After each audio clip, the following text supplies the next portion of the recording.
All right, welcome everybody, ladies and gentlemen, boys and girls, to Returners Hideout number 301, Clash of Ideals.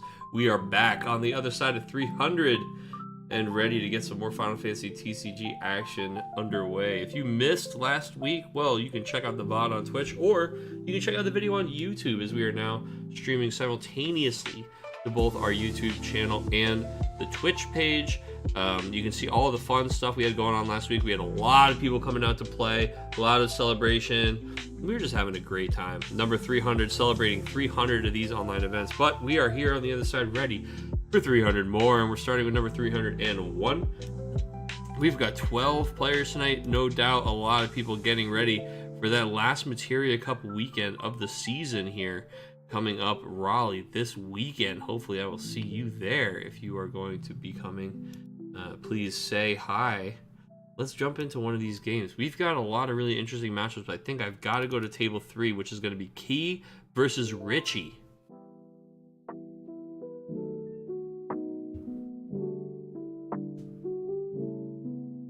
And we're a little late. These guys have already been underway for a minute, so let's jump in there and see what we're missing. Hope everybody's doing well. Will it be streamed this weekend? Of course it will. Of course it will be streamed this weekend, as always. We will be streaming it right here on this channel. I am the one who will be streaming it. You'll have commentary from me, Chris Adams of the RVA Returners, and honorary RVA Returner for the weekend, Mr. Alex Hancock will be joining us. Mr. Cool will be here and will be joining us in the booth.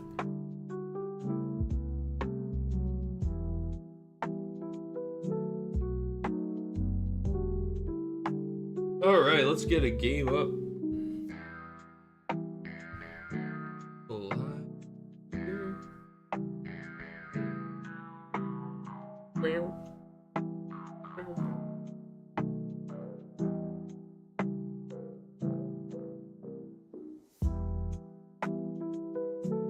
Oh man, is this transition button broken again? Come on.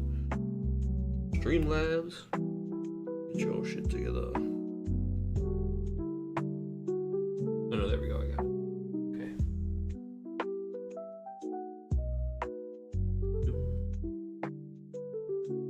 Here we go. This.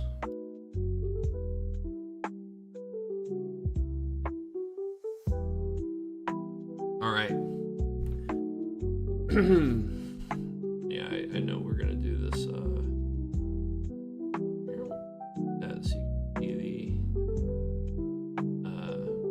cards in hand and damage dealt.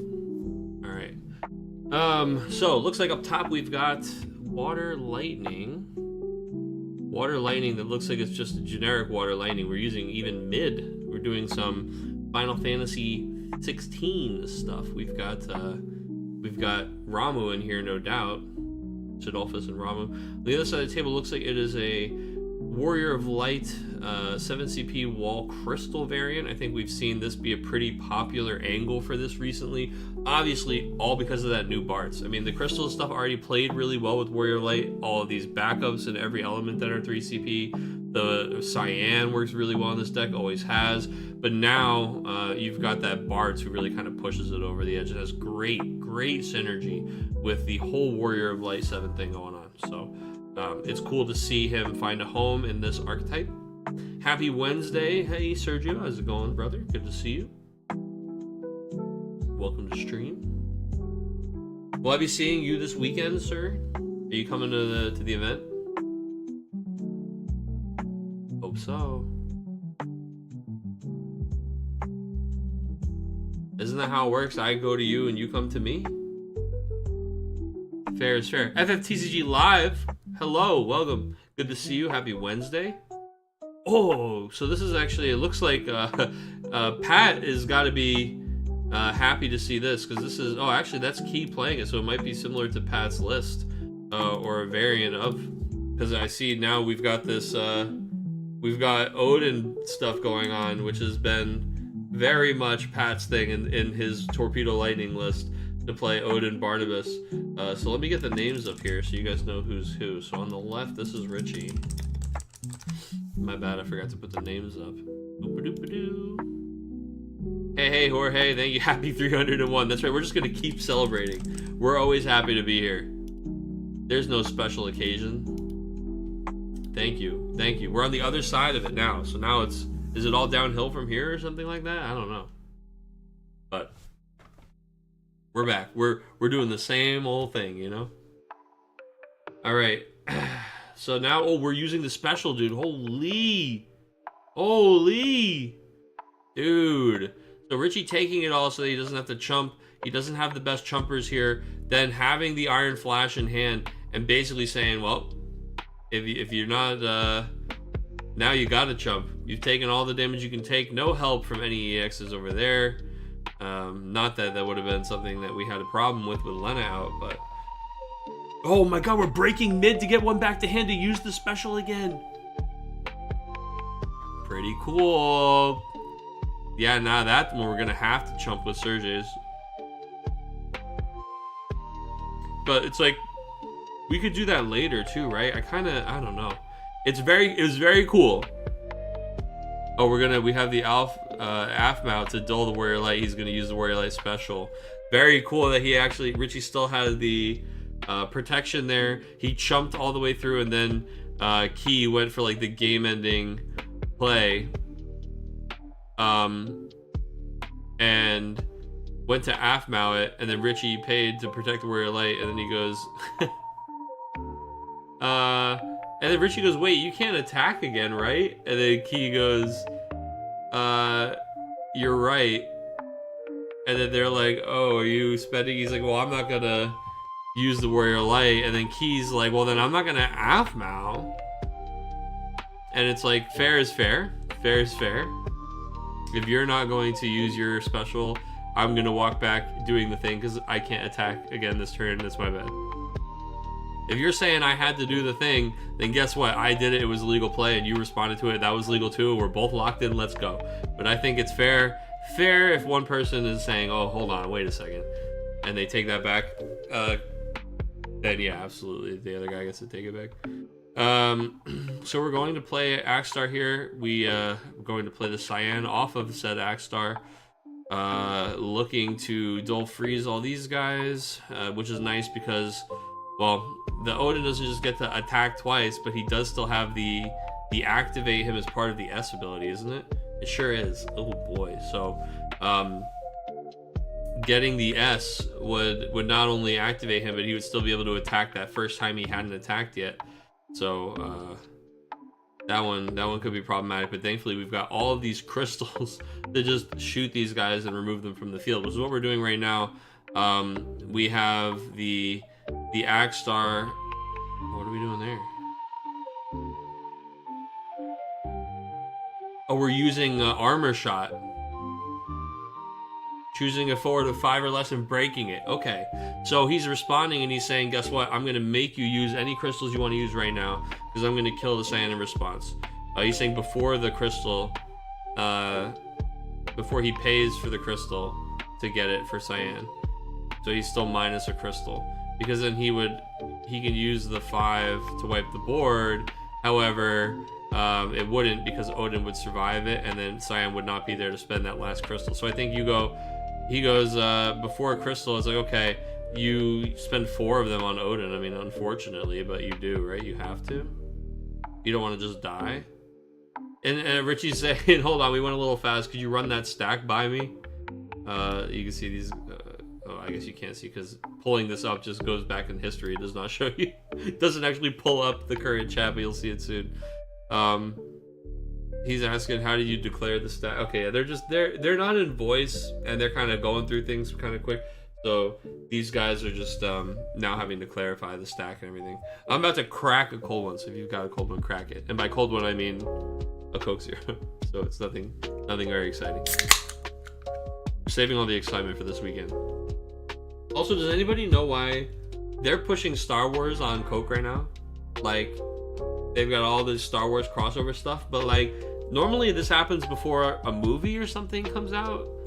But there's nothing, I don't know of anything like coming out for Star Wars anytime soon, right? And it's not like specific, like this one's Anakin. Like they're all different ones.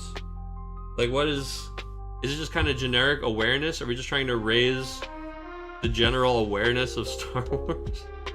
I don't know what it is. It doesn't say like anniversary or anything on it. It's just there.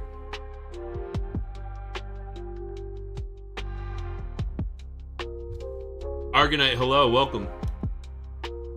Welcome.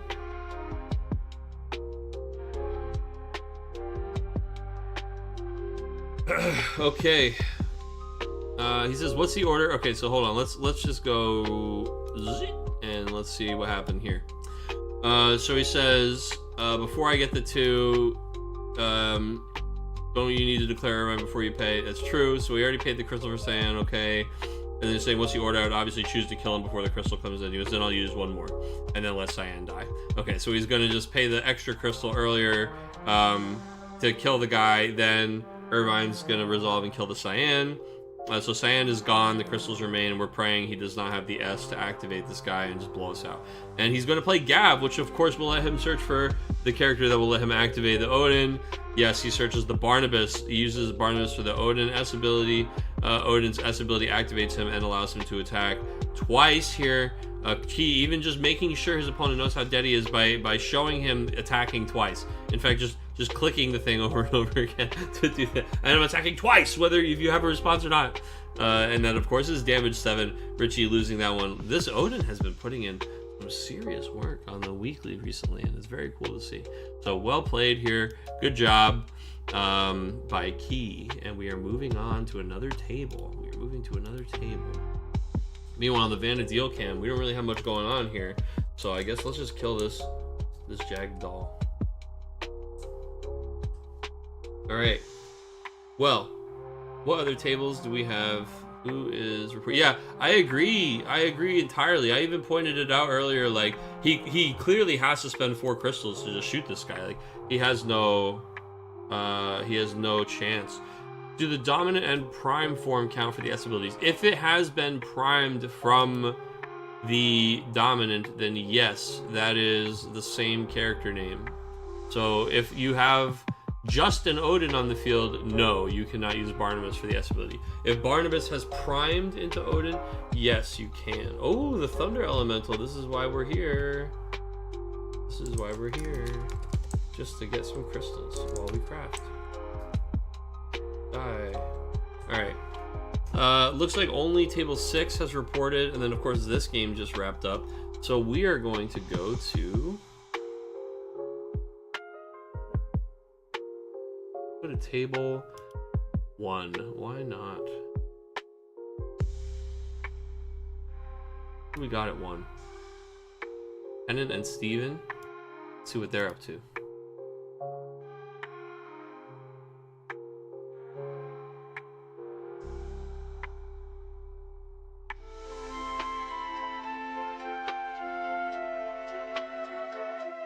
So yeah, Dread, it's if the prime is played, or sorry, not the prime, I guess they're called icon. If the icon is played by itself, it can only use its own name for the S abilities. However, if a dominant primes into the icon, you can use either, which is why Clive and Ifrit is so strong, and also why this Clive is so powerful. The new Clive, where you can use his own, just copies of Clive, or copies of Ifrit, when he primes into Ifrit to use. So then you've got like a deck that has so many Clives, because both Clives are playable and strong. Then you have the Ifrit, and he basically just has so much ammo, right? Because you have so many Clives and Ifrits in the deck. And it's easy to recur them. Alright, we're quitting this game. We're loading table 1.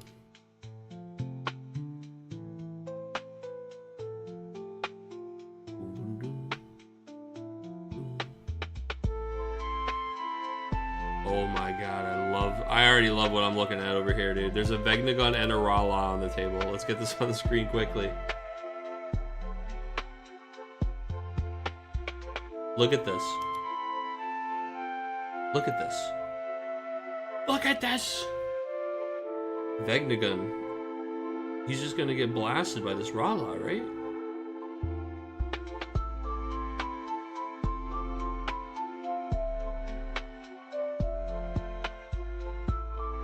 I'm looking in the discard pile right now. I see we have one Vegnagun in the discard pile already.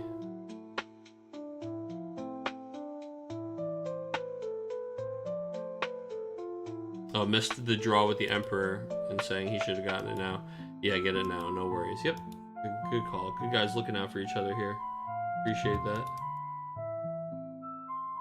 I need...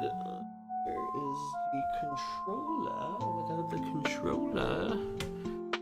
This... where did I put it? Is it behind the magic wall? Might be. Oh well.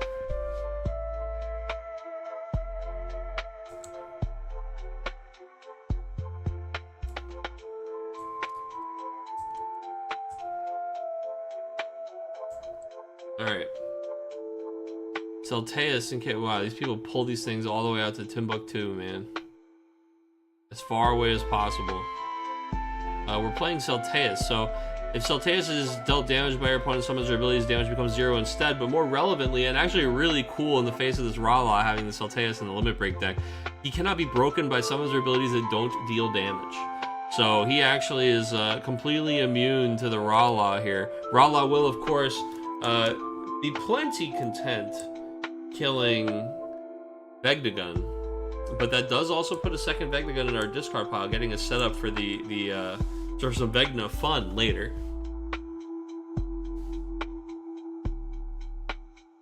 Oh, we've got lightning in this deck as well. This lightning is really powerful. It's cool to see people playing this legend. She didn't get a lot of play in the set she came out. It was 24, so it's been neat to see her seeing some play. There's a couple different decks that have been running around with her recently, dude. There was one deck played in Florida. Shout outs to that gamer, dude, putting that Final Fantasy 13 deck together. We already had the roommate picked it up and played it at locals yesterday. Having a great time.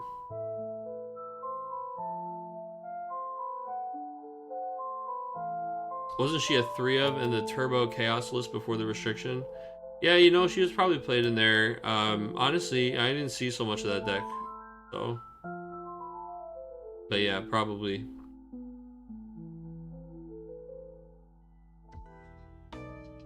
That was one that they hit that was like, good riddance, brother. People could have played that shit all day, brother. People could have played it all day. People got toughen up in this game, man. Search for a Moogle or a card named Moogle added to your hand. Hell yeah, dude. No, hell yeah. When a forward you control attacks. Man, this is my guy. Dude, no. Shout out to the Opus 4 Tricolor Monster deck, where you played this guy and you had to use him because all of your attackers cost 1 CP to activate, which is super inefficient. But this guy, you would keep untapping him every time a Kobold Droid Yin attacked, so you could pay to animate your next Kobold Droid Yin, dude. Take me back. 4-color monsters, very cool. It's always the deck that I'm most terrified to play against when we play F5 events. Usually people don't play it. I did have to play against somebody playing it in Kansas. It was a really close game. But Mono Water Monsters is good against 3-color monsters. But normally I liked to play Mono Water FF9, which was not good against not good against 3-color monsters. Vegnagun, dude. Is that Vegnagun number 3? Wait, no. The Rala, what happened? We protected the Vegnagun? I missed it entirely. Or we're just, the Rala thing is happening now? Wait, what? Hold on. Should've gotten a thing, yeah.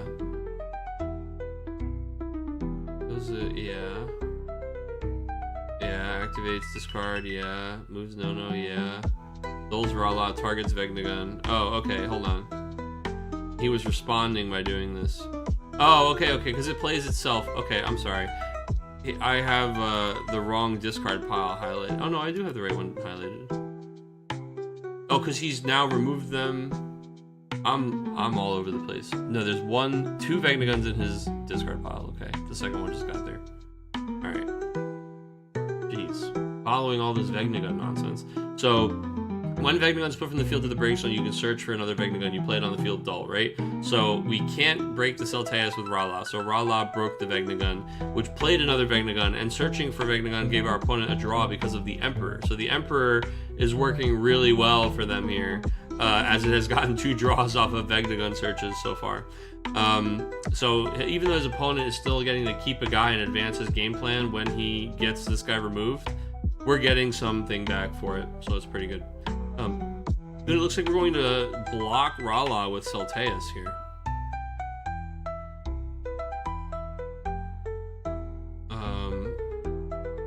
They're saying, I am using Vegnagun's ability after taking the 1 point of damage from Rala. So he takes the Cagnazzo. Then we can, I guess, remove 2 card named Vegnaguns in the break zone from the game to break all the forwards our opponent controls. So maybe we wanted to take that damage, because he said he's using it after he takes the damage from Rala. So we're using Vegnagun's action ability. Remove 2 card named Vegnagun in the break zone from the game. And we're going to break all the forwards that the opponent controls. So it's a board wipe. And that is exactly what Vegnagun is there to do. Vegnagun is there to be this really powerful piece of inevitability where he's like, I am going to happen. I am going to be a big annoying guy. You're going to break me. You're going to have to interact with me. Then guess what? I'm going to take everybody out with me. Then he's gone and he's cooked and he no longer, there's no more Vegnaguns, but man, he has certainly got that final boss energy, which is, I'm sure, intended. Oh no, we get the rip. The rip. Is this another Rala? My brother's got a second Rala. Ooh la la. This is an interesting card, Rala. Have you guys seen anybody trying this out or doing anything with this? I was trying this myself in Dancers, actually, because you can dull a Dancer to dull Rala. And what actually happens most of my games is Rala goes to damage, or like comes too late, or I draw early. That's the weird part of having one light card that kind of, it like works well with your deck, but you don't want it early because it's light, so you don't want to play it early. You can't pitch it early. Then it's only a one of that you don't really tutor, so sometimes it goes to damage and then that's that. Sometimes you don't see it when it is the best turns for it. So it's interesting, but it just reminds me of all the reasons I don't usually play. So unless it has a really strong synergy with the deck, I don't usually just play like a generic light or dark card in the water decks I play. But I've been trying this one. I had 0 and I put in +1 Rala, so I'm like, But I'm gonna leave it in there for a bit. We'll keep giving it a shot because it is really fun to do it when you get to do the thing. Yeah, I feel exactly kind of that way. I just read your chat here, Greg. I feel like it is definitely strong. I just don't know where its strength is needed. Not yet.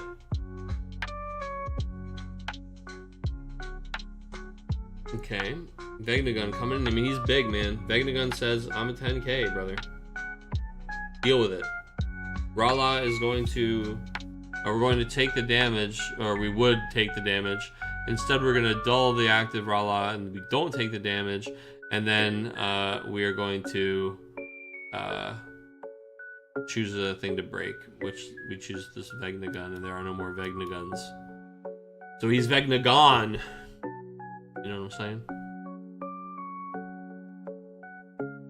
Can't break her without damage. It's a him, okay? But that's okay. It's a lad, young lad. I mean, he's like a billion years old, but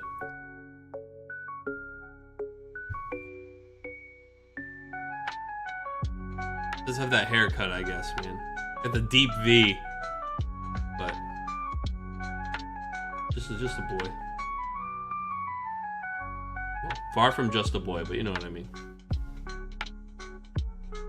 Hey, does that kind of ground he's standing on look familiar? If not, it's the kind of place I'm standing in when we go back to the Vanadil can.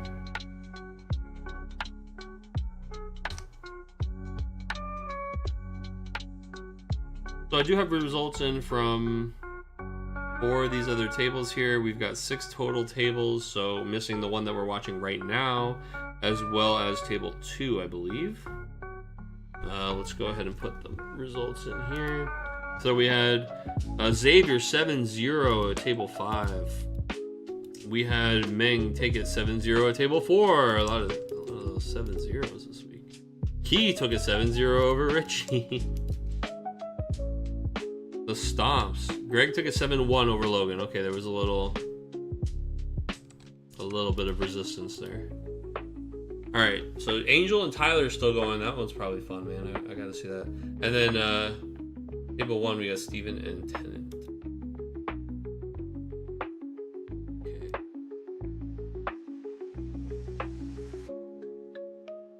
The no-no is back, dude, so that we can activate a backup we control when we attack. I mean, I guess we will get both our backups back this turn. This feels like a lot. Muniz, Evray, animate Bartholomew. Then we're gonna attack, I assume, with Rala. We choose Celteus, but Celteus survives. Celteus is really so funny as kind of like the perfect Rala counter here. Attacking with Rala, which activates No-No.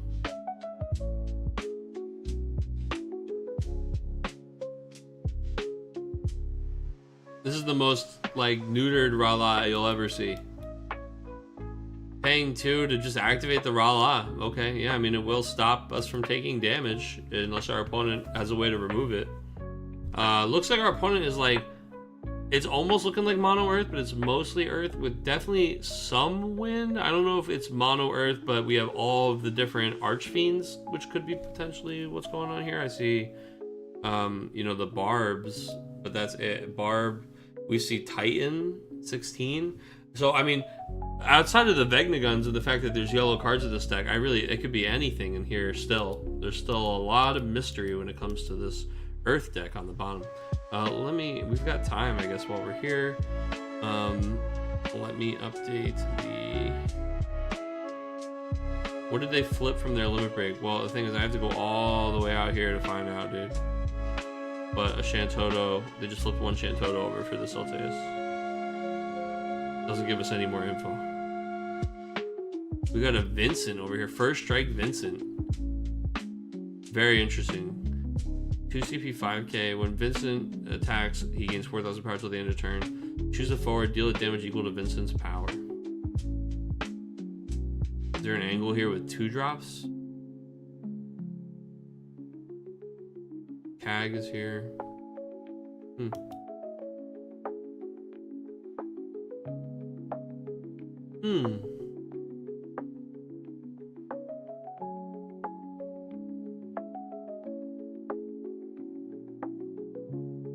It could be both flavors of Golbez, you know what I'm saying? The classic recipe plus also Golbez in the limit break, because he's certainly in the limit break, right? We've got all these Archfiends in the deck.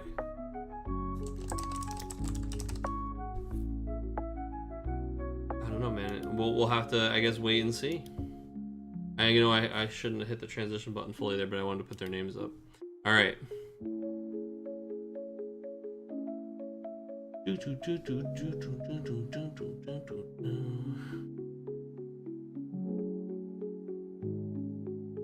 Hope. He's gonna search for Alexander. Yeah.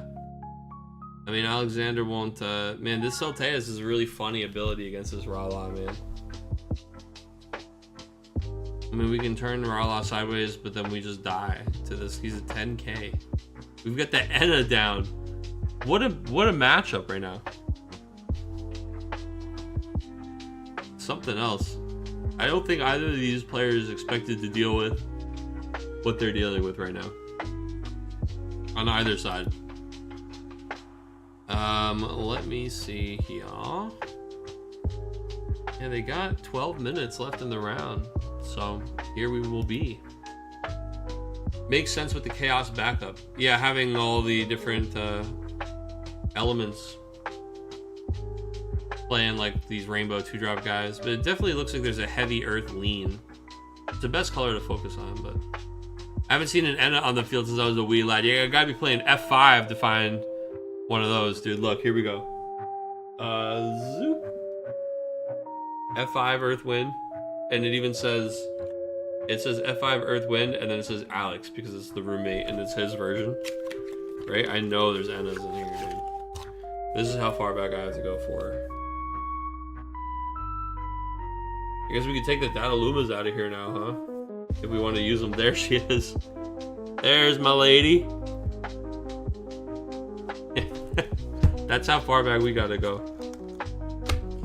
Gotta have the F5 on deck for the weekend with the lads, okay? It goes right back in the F5 battle box.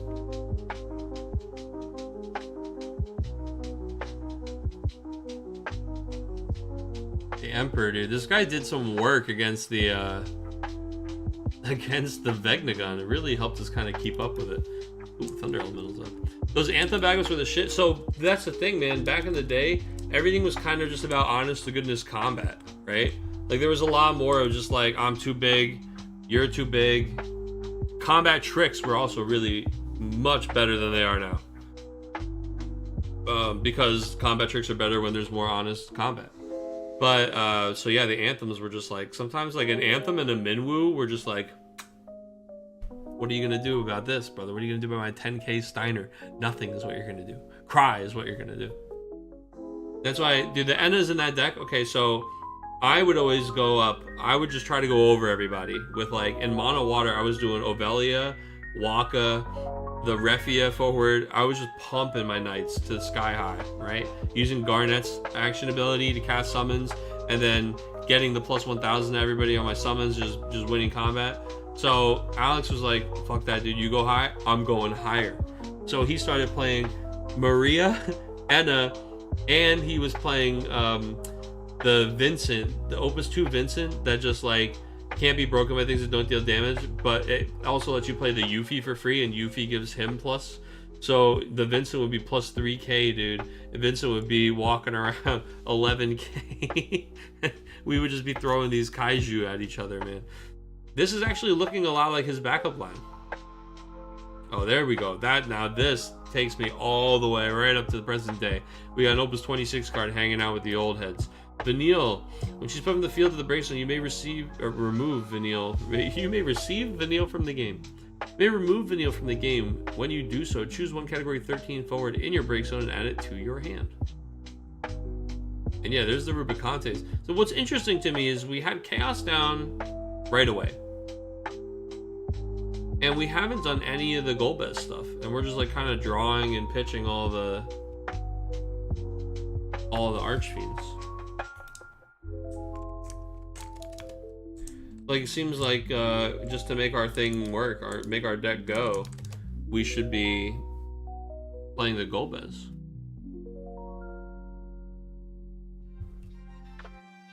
Opus 2 Ash with the Waka out?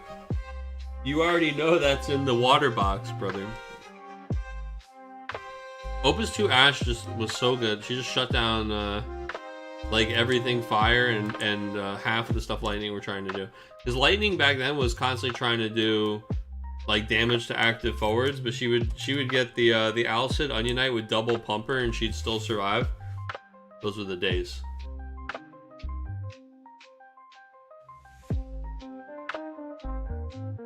All right, we've got, oh boy, a whole lot of just kind of chilling going on both sides of the table. We're about halfway through our decks, and we have seen, I mean, there was a lot of early action with this whole Vegnagun exchange. You may have even missed that happened entirely if you were to look at the board in the discard pile now. I mean, you're not really seeing anything in the discard. I'm just going to fan through it here for you real quick. It's all, I guess there is the one Vegnagun. The other two are RFG. But it's all this just like Earth, Wind,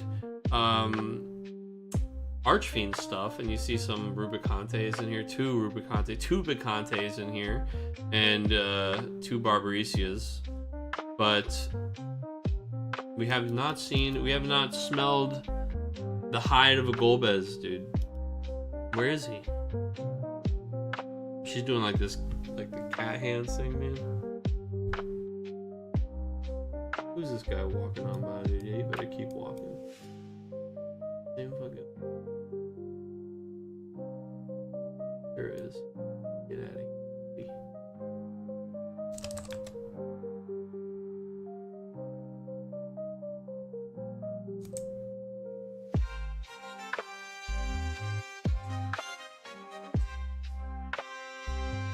Oh no, it's a different guy. Alright. They love doing this. Here we are all the way out here in Timbuktu. So 2 Golbez get flipped over and the Dark Fina. We're flipping 3 for a Golbez. Wait, he's just, oh never mind. One of them is the one he's playing and then the other 2 are the payment. So we are finally doing Golbez. Here he is. Golbez. Very interesting. This video, what 13 forwards? I guess we just have the Lightning. But that's really all we've seen. The this one right here. So it'd be interesting to see if there's other 13 stuff that she might do. But right now she's just attacking, man. Turns out she's turning sideways. Layak will trigger here. Layak trigger.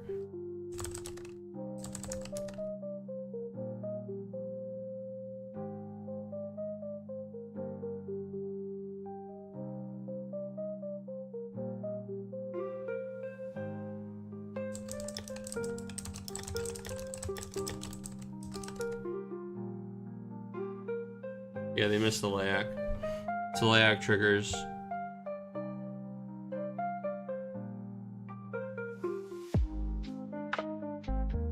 And then Steve draws the Mateus to hand. So he does give away that this is, there's some ice stuff going on over here.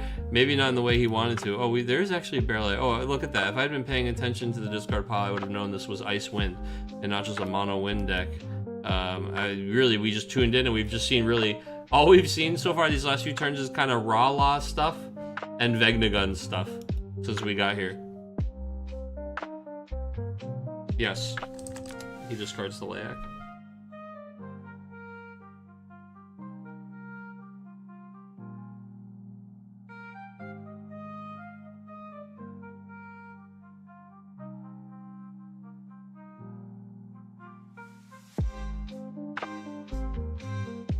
Sorry, and the card said it went to my hand, but it didn't. Oh no, he broke it.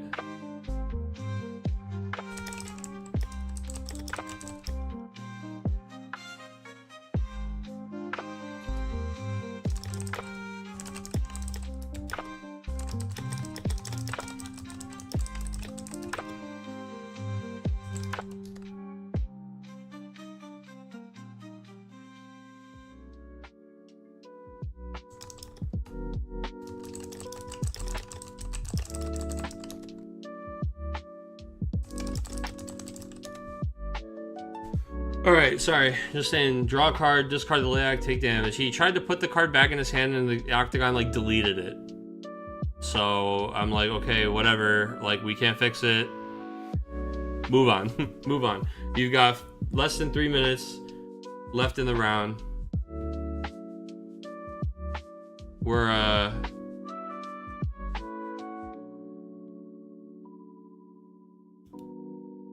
We're taking a long time to do whatever we're doing.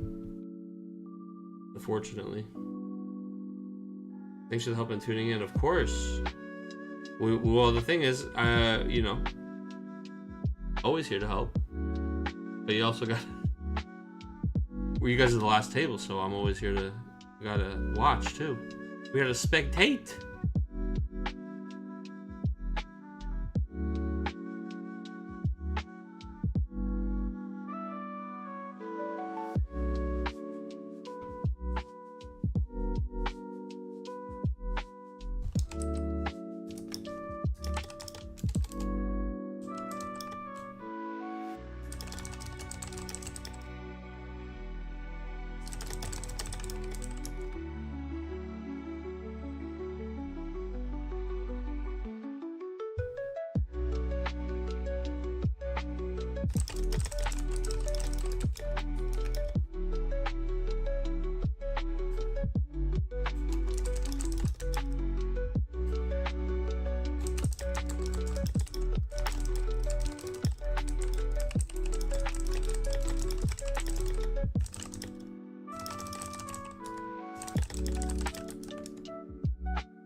Alright, well, I'm gonna have to give these guys like 2 minutes for all this typing we're doing back and forth right now, but like it's timing the round like a minute, and he's like, we're like, oh, I didn't draw the card I was supposed to draw. Like, I know, I just can't do anything about it. There's no way to fix it.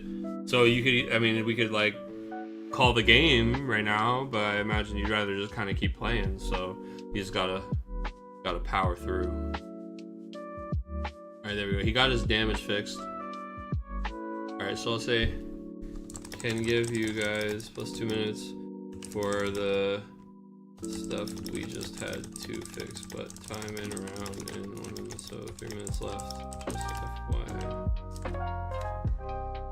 All right, we gave him the heads up. It's the best we can do. The limit break deck removed is ice. Oh, you're true that they have removal is ice. Yeah, like what's it called? The one that kills with the V, Victoria. The one that kills with the V. You guys know. How's it going? Oh, it is good, brother. How are you?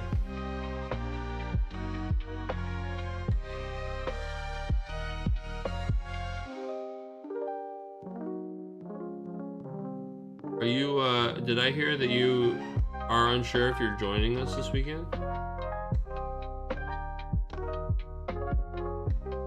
I had Mateus in hand and didn't get the second. I know, but we can't fix it, so you just have to draw a replacement card.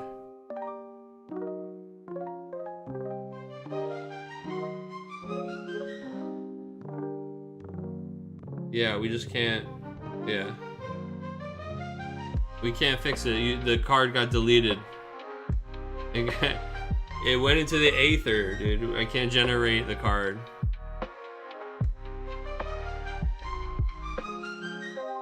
We didn't get the second I would have drawn. See, that's the tricky thing about like random is like technically yes you would have drawn the Mateus, but you're drawing a random card, you didn't know what it was, you didn't put the Mateus there. So like it doesn't matter what we draw, we could draw something else.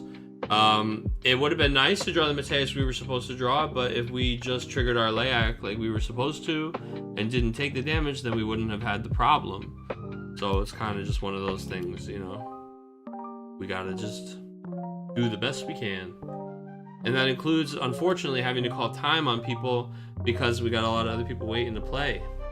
You know, they're hanging around, spending their Wednesday night with us. So I always feel bad where like, oh, this isn't a real serious tournament. Do we have to keep people to time and round? Like, yeah, we kind of do. It's important to keep the pace going.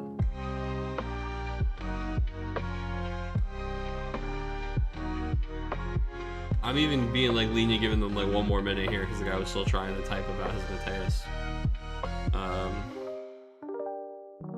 And then I'll call it on him. He's like, "There's the Mateus." Yeah. I mean, I get that he wants him.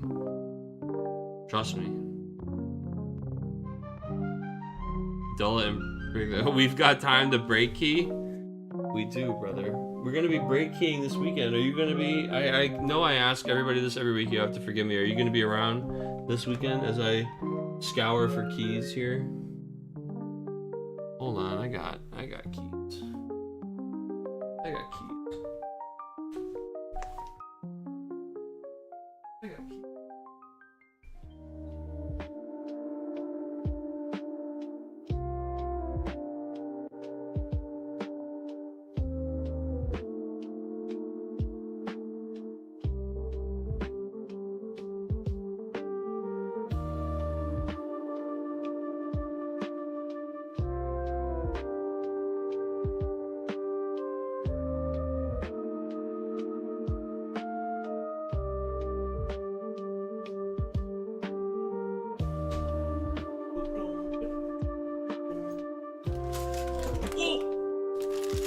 Well, I just lifted up the bag and 2 of them fell into my chair. So guess what? Those are the 2 that are gonna fight each other.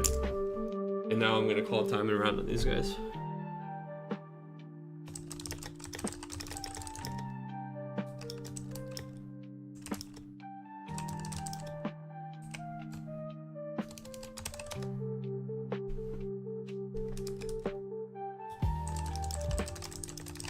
All right. So we got time called on those guys. Let's Get the keys going. We've got... might be a starter deck exclusive. I don't know. We've got Diablo, bro. What the heck is even going on here? We got... Diablo.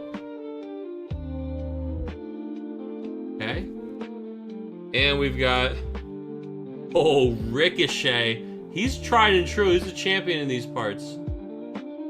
So, we got Ricochet versus Diablo. Let's go ahead. I got you guys. We'll get the prediction going. It's big Gambit time. While these guys duke out their final few turns. Gotta go to the dashboard, folks. Gotta go to the dashboard, folks.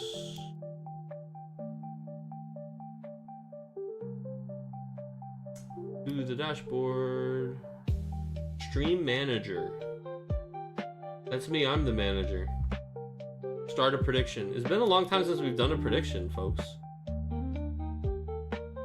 Alright, who's gonna win? We've got Diablo or Ricochet. Alright. We're gonna show you guys the contenders again real quick so that you feel good about where you're placing your money. I will say Ricochet is on a regular blue key, but Diablo... Now, let me show you the backs, okay? Diablo has a clear key, which is an indication of a higher rarity, okay? And he's got... You see those sparkles in there? There's some glitter in there. So, I mean, really, it could be anyone's game here. Diablo or Ricochet?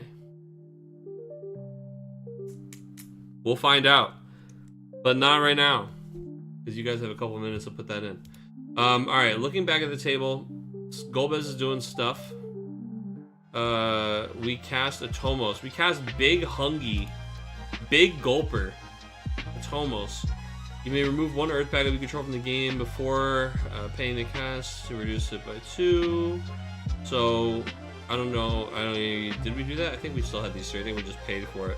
But you choose it forward and deal 1,000 damage for each card in the break zone. Oh my god. It's 18. We did 17,000 damage to that thing. Sheesh. Sid FFBEs are in here, dude. Where's Adam Duncan? It's a new Sid FFBE, though, from Opus 22. He's got a lot going on. Vanille is coming in now sideways. Let me see, did it again. Couldn't get the card back. What is he doing? Something about when he tries to drag cards to his hand, it's like deleting them. I don't know why. I chose Golbez with Scar Miglione's ability, so I can't take him out this turn. Oh, okay, yeah. Was that turn 0? Yes. Then Loyal's turn here is turn 1. Yes, correct.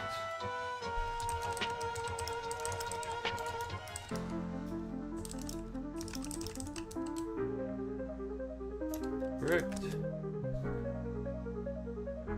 Oh, okay.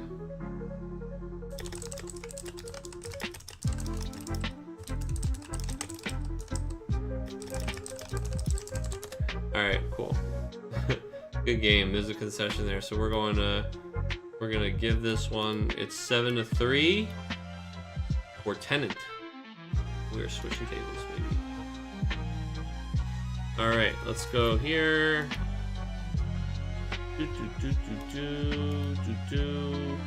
7-3. And then at table 2, Angel took it 7-5 over Tyler. Look, I like Tyler, but Angel's an NC local. Gotta give it up for the boy. Alright, so let me get pairings together first, and then we'll do the result of the key. Okay? I have a drop, I think, too. Who dropped? Mr. Palmer dropped. Okay. Logan Palmer with the drop. Yes, sir. Yes, sir. Alright, next. Well, Tyler, you get to hang out with me and stream. Sorry, brother. I asked you if you were coming to Raleigh, and then I don't know if you answered me or not, but if you did, I definitely didn't read the chat, so I have to go. Let's go back and read it. Pairings. Players.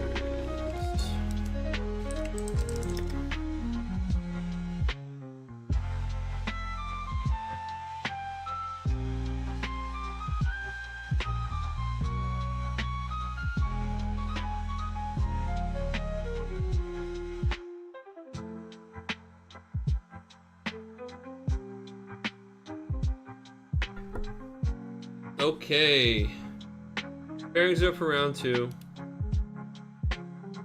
Everybody can pop into those rooms. We are going to break them. You know how it is. Oh, what else are we gonna kill this doll in front of us? And oh, the Thunder Elemental dude. First, we're killing him. Come here, buddy. What we're looking for. All right. Switching to live in game, we want to watch table 2, I think. This could be North Carolina local Angel. Always love to see what he's up to versus Xavier. Captain Bosch with the 7-0 in his first round. See what he's playing this week. Wonder if it's 12 or the 12, or if he's got something else going on. Final Fantasy 12 or the 12. 2 different decks. It could be 12 right now. And he's all about 12. All right.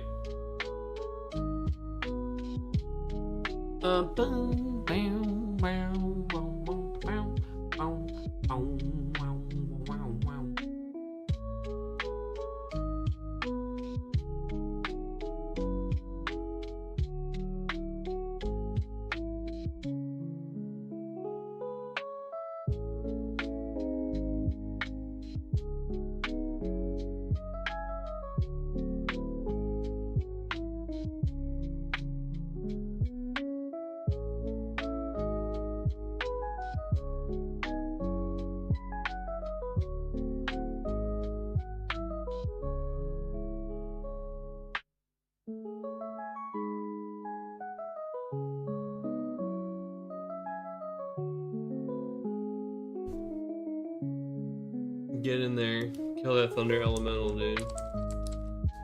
Give him a little shark bite. Ooh ha ha. Alright. Looks like the game is finally ready for us. Oh no, it's not. That's table 1. We're waiting for table 2. New table 2. I have to set up a cam only scene, dude. I don't have one for you right now to do the key. Can't make Raleigh, probably won't be at anything else until Nats. Hey, that's fair, dude. I will see you there. And Nats, looks like my man bet on number 1, dude. Is that blue?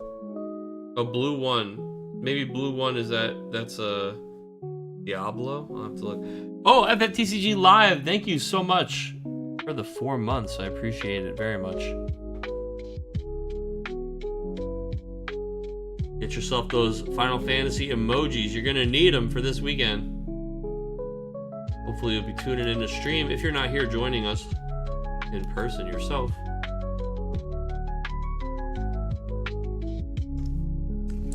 Get that doll shard, baby. Oh, we got a key off of that elemental. All right. Come on, table 2. Table 2, table 2. There it is. All right, table 2. Then we get the cam back up, and then with the cam back up, we can do the break keys. Okay, live.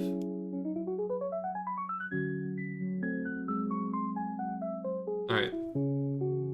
Here we go, team.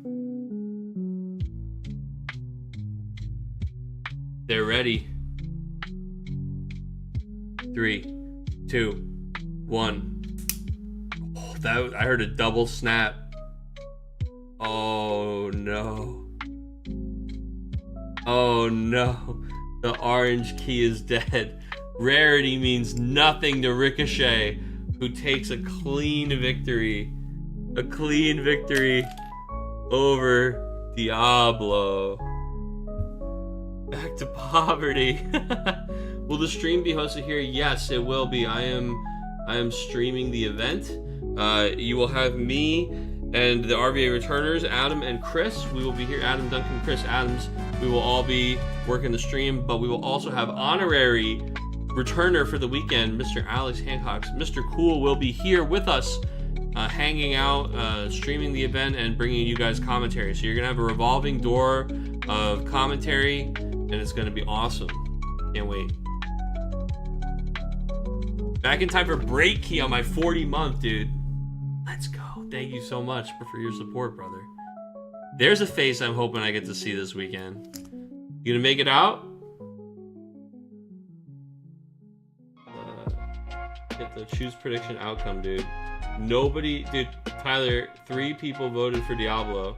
So basically, I'm just deleting money from the economy. Any real break key fan or player would have known never to bet on the high rarity key. The high rarity keys are fancy looking, but they die. I've only seen like one exception to that in my time breaking them. I'll be at the lake this weekend, but you'll catch the VOD. Hey, you know what? I do not blame you for being at the lake. I always keep forgetting it's Labor Day weekend, so people are doing like real things, but I'll be playing card games. Well, I guess I won't be. I'll be streaming card games. Realm. Yeah, Realm pretty good. Looks like this is we're doing a 3-color monster thing here on Angel's side of the table. Might be what he's playing this weekend. So Angel, of course, Raleigh local, is definitely trying to get those practice reps in for the event this weekend. Oh, actually, I'll tell you what. This looks pretty familiar. He did this to me. Angel steamrolled me this week. I was trying to play Leo deck. I was trying to... my dream this week at locals was just to play 1CP Leo and to flip mid Previa off the top of the deck and see if I felt something. Just to see if I feel something. And my man hit me with the turn 1 backup. Turn 2, Realm, Goblin, Atomos, Princess, play Princess, untap, play Furion, attack. It looks like he missed the Furion this time. And he hit me with the classic, dude. The classic open.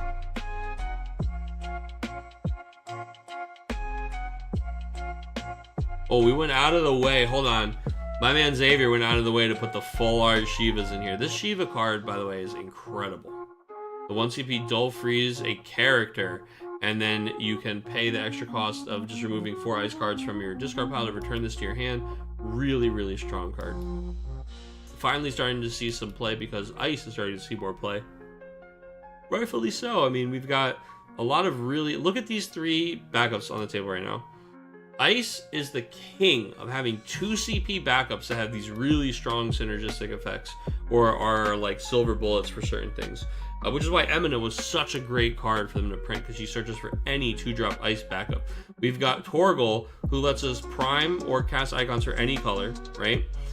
We've got Sid Waff, who is going to punish our opponent for taking EX Burst, really powerful card. And we have Annabella.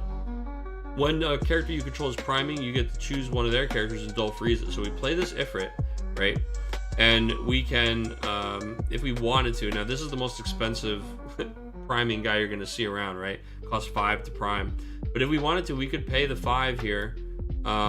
We could prime into Ifrit, kill the Realm, Dull Freeze a character, and do it with whatever color we want. Which looks like, oh my god, the discard pile is literally just 2 of the Shiva summon. I was gonna say, it looks like it's probably going to be all ice cards in this deck besides the, obviously the 16 icons or dominance that can be played with Torgal.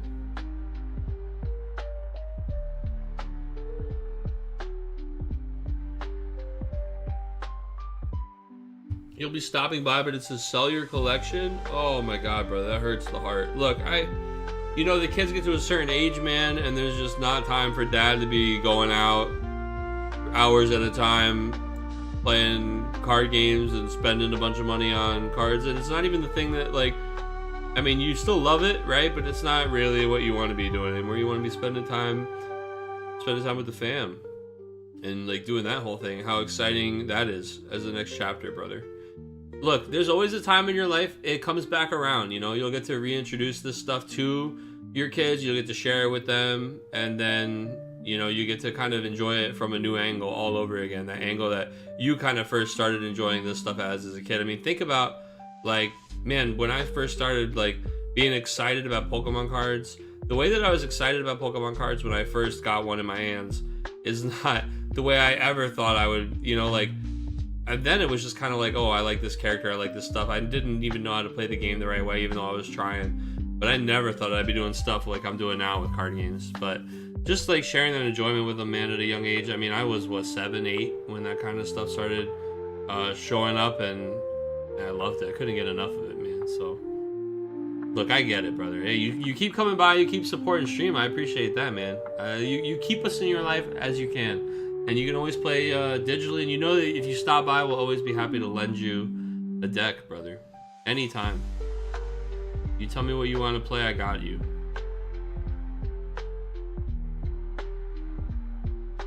The least I can do. Whoa, somebody out there revving up. Somebody out there. I'm a badass. Vroom. Rev, rev, rev. Okie day, we've got the Furion is out now doing his thing, even though he's sneaking through the Clive. Looks like we're deciding that we don't want to bother trading Clive for some cards from our opponent's hand. Dropping the Yogg Rosh, who just is always a really strong backup. He says, if you're going to dual freeze anybody, it's going to be me. It's actually going to be, that Yogg Rosh is going to make the Shiva way less effective. So actually, we're feeling pretty good about having discarded 2 of those earlier, as now it's just a summon that can only dual freeze a Yogg Rosh. Unfortunately, the flexibility of the word character is going to punish us here, because Yogg Rosh is a card old enough that very few things were that generic, and very few things could target characters. In fact, freezing backups was very, very rare, if it even existed, for so many of those early sets. But now you even have like this Annabella here.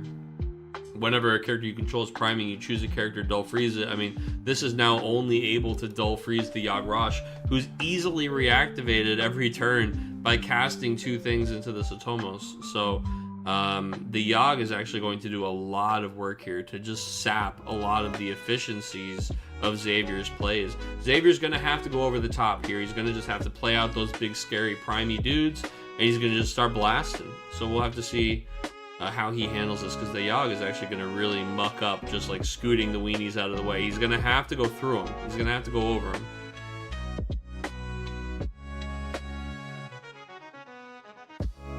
I hear that, brother, but for sure, you know, of course it's bittersweet. I think it's like,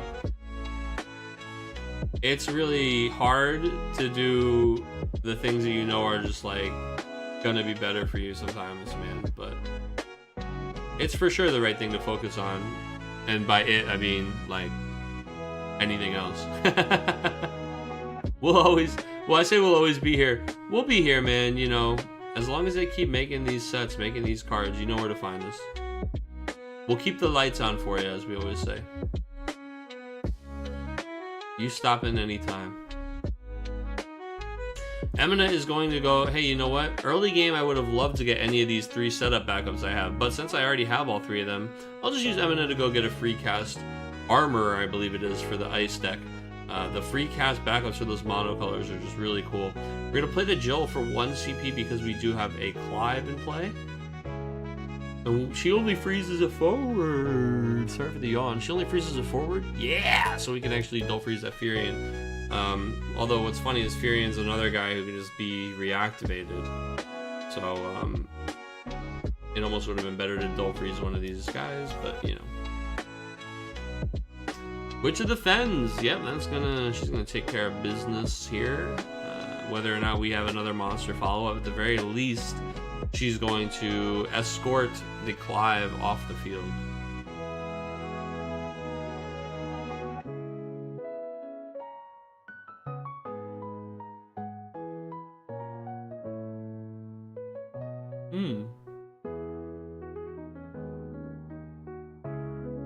Kind of slowing down after the witch play there. I wonder if we have a follow-up monster. We do have the Malboro. I was gonna say there's 1 CP left open. We could play a Malboro. Although Malboroing here is not even the. I mean, either way, you're witching both of these off to kill both of them, which I think is worth it here. Just get rid of your Marlboro, get rid of your Goblin, although you're kind of leaving a little bit on the table there. You're basically leaving 6k worth of damage just kind of floating there, since the Witch activation is enough to kill both of them. But I guess it's a little bit of insurance or something like that. No Belias is going to save you. That Jill is down to 4k, but you just gotta, yeah, we're just gonna use the Goblin on it for another -7 shot here. Then we're gonna attack with Realm and Leo. Oracle. Edward is one of those examples of, I was talking about the silver bullet back before. Oh my god, guys, they released a new image pack? I'm sorry. There's a full art image pack I'm missing. There's a full art image pack I'm clearly missing. Let's go ahead and get that one installed. That's got to be the full art, maybe the signature Clive.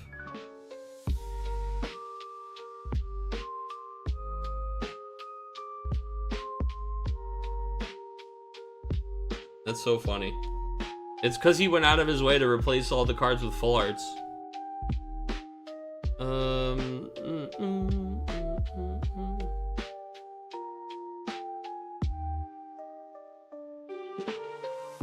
I gotta look it up, dude.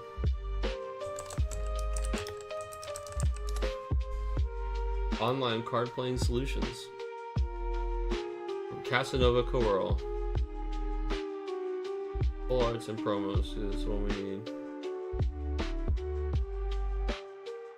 Download it. Download anyway.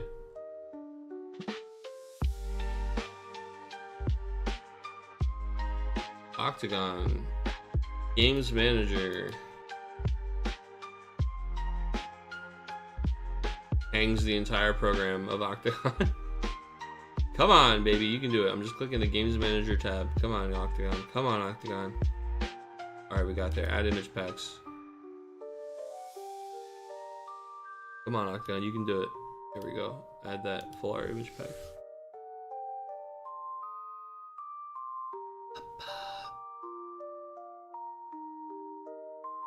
Alright, it says it's done. Alright, let's check it out. Let's check it out. We're on our way back into table 2. Oh my god, guys, I didn't update the names. And you guys let me get away with it. Just noticed. Alright. Sorry, the YouTube folks are gonna find out pretty quick that these are unedited live streams. We're gonna have mistakes here and there, and you're just gonna have to kind of live with me and my mistakes. Xavier Ruiz is on the bottom, if you were curious, and on top is Angel. I know I've kind of been referring to them this whole time, so maybe that was confusing. If you were looking at the bottom, my bad. All right. Well, we got another drop from June. Understood. Okay,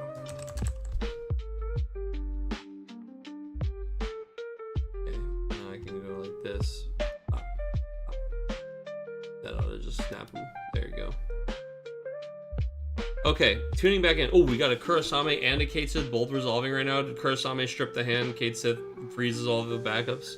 Yeah, basically, we take all their stuff and skip their turn. It's a pretty nasty little combo here. So, let's look back at what just happened. So, we play the Kurosame. We're going to choose, so you can do, your opponent discards a card for each ice backup you control. He is actually going to cast Amaterasu, which is going to keep 2 cards in his hand. So he cancels the Kurosame. Then we're going to play the Kate Sith. Xavier actually the one who's going to 0 cards in hand. Kate Sith's going to freeze all the backups the opponent controls, and the opponent discards a card. So we do still get the payment and the Amaterasu, and we get the card out of hand. Oh wait, what?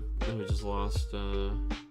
Oh, he's just discarded both of them right now for the Zach. Okay, I was gonna say he's he's gonna use the Tomos then with Witch of the Fens to -7. He's coming in for lethal right now.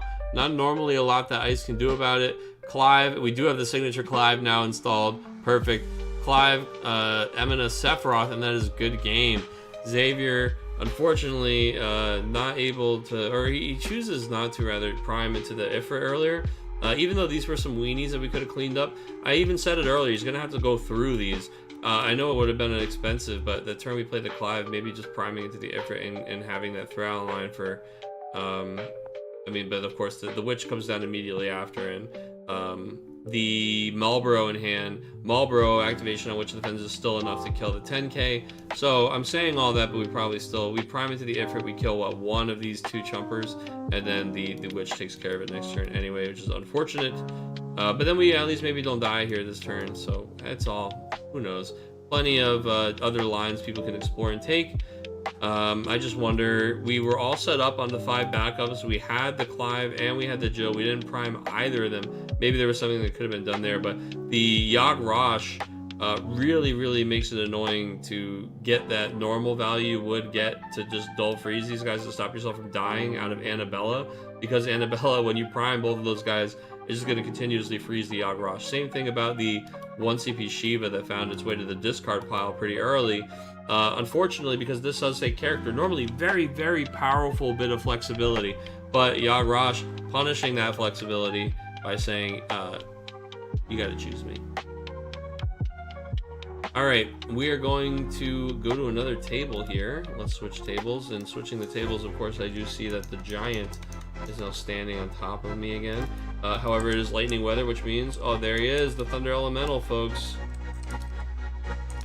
Get that shark bite. Hoo-ha. Alright. Switching tables. Let's cut this out here. Table 1, 3, and 2 are awaiting players. That doesn't make sense. They've all reported. Table 4 is still going. I think this is Tawa versus Steven.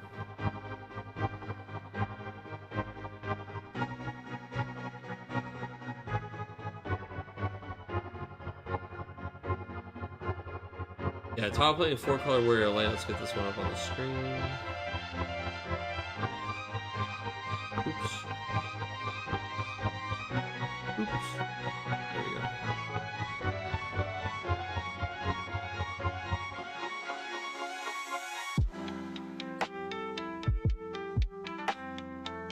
Yeah, no, it's definitely been a little broken. They're clearing out now, but yeah, I don't know what's been going on with that, man. It has definitely been up to something.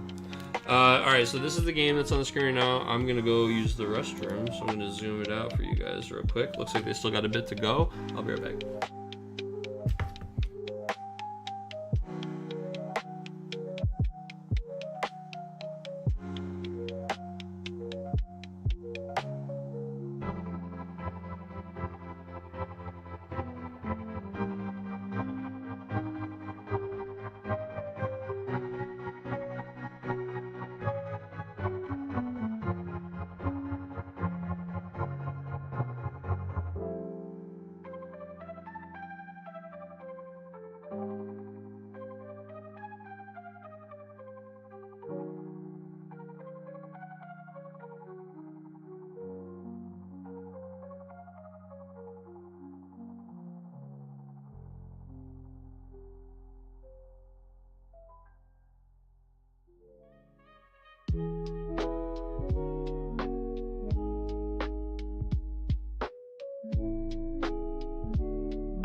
All right, we're back.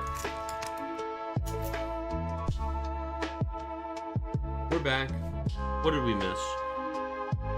Looks like Tawa's giving him the business here. We got all 4 colors online. Voltron is assembled. Arc, Ferris, turning sideways. Our opponent has a very low EX count deck. Definitely wants to have the Rala stuff going on right now. Asking if the Tiro is going to be fine. He says okay. The Tiro, we missed that earlier. Interesting. Got another drop. Okay. Gotta give these people the Donkey Kong of approval.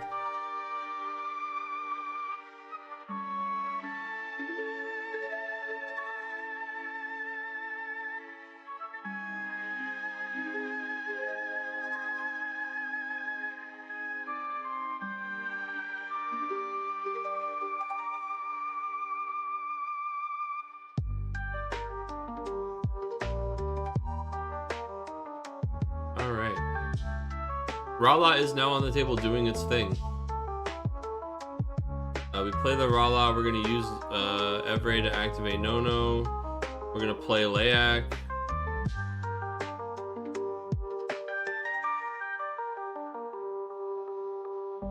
Rala.deck basically here.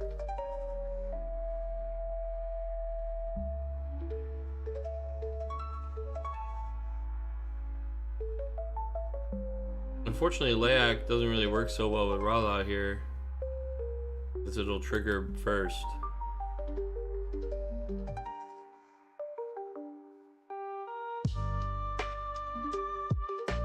Pablo just needs to play a 4-color warrior lane. We're in business here, I think.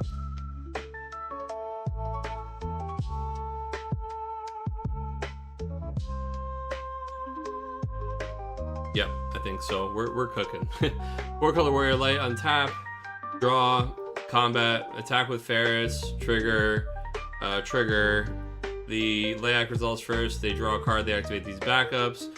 Then Ferris goes boop, boop, boop, and puts 3/3/3 on Rala. 10 total. Rala is cooked before it ever has any chance to dull.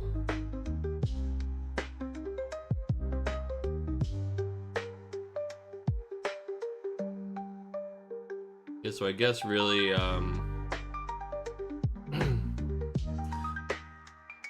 the thing that all that Tawa needed was any Warrior of Light to have lethal here. He's going to combat. He's like, Tawa's like unsure. He's like, something's gonna happen to me surely here, but I think we're all set. Gonna attack, trigger Layak. Layak is gonna draw and activate his backups.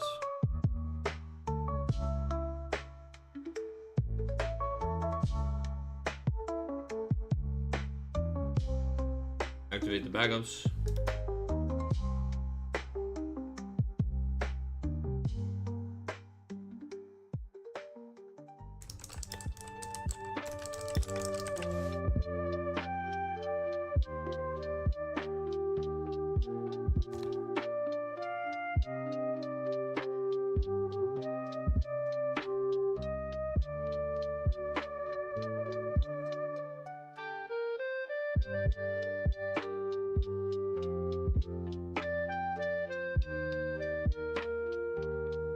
And that attack is still coming through. It is a Hope EX, dude. And go search for an Alexander, which we have the CP to cast now, but I think because Warrior Light and Arc can still both attack, and I don't know if there's an Alexander that kills any 4 costs, so we're just gonna have to take those on the chin, I believe. No Alexanders left, man. Rip. Then Tawa was saying his attack prep is good. He's like, I'm gonna attack with Warrior Light. I'm just giving you all the heads up in the world. And he is going to close it out there. 7 points of damage. Okay. That means we are pairing the next round, folks.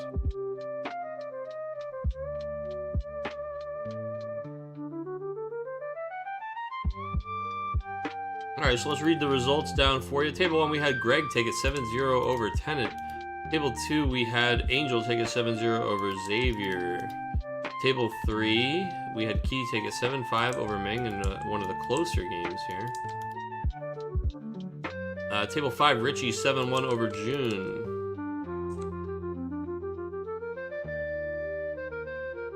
In table 4, we just saw Tawa take it 7-2. What was it? 7-0 over Steven. Okay, and my drops, I've got Steven out. Understood, brother. Thank you for playing. June is out. And then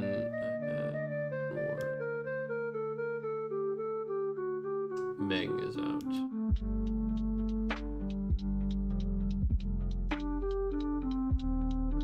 Okay. Next round then. Even number of gamers remain. Go to pairings, players.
Alright, pairings are up for the last game here, or last round rather.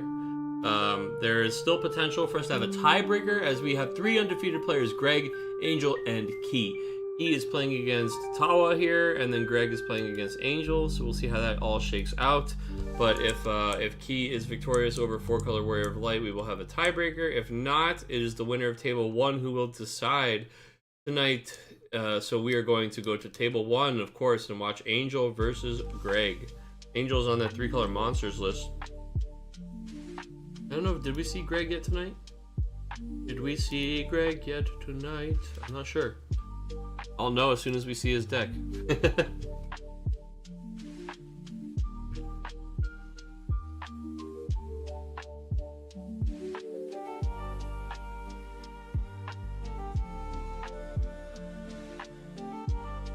Magic Poshard, hooray.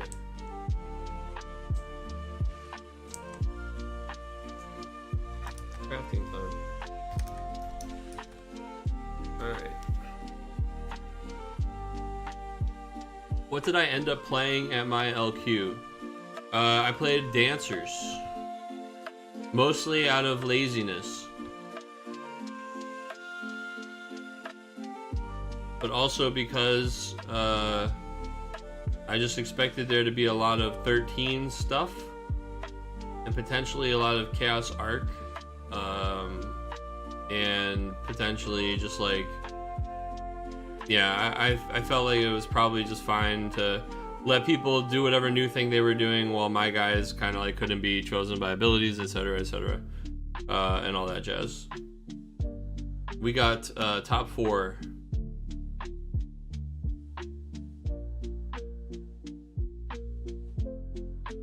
Lost to Mr. Powell.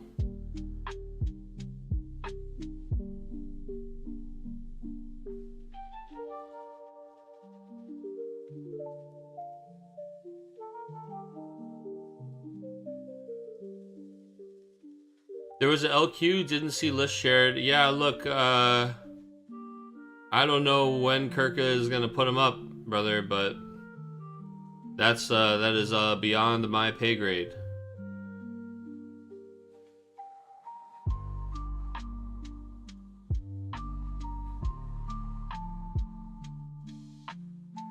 I know that there were lists, and I know that, you know, well, obviously there were lists, but you know what I mean. I know that they were handed at the end of the event. There was the question, who is putting these online, and there was the answer, me. So we have yet to see them, but who knows? Trust me, as the guy who's had to put the list in before, as the guy who's gonna have to put the list in this weekend, it's like the last thing you want to do right after you did the whole event all day. You want to like not work on it more. I can't wait to have to put in 16 deck lists this weekend. But you know what? It's the work you do for the people, man. Did I see a lot of 13? Well, I saw a non-zero amount of it.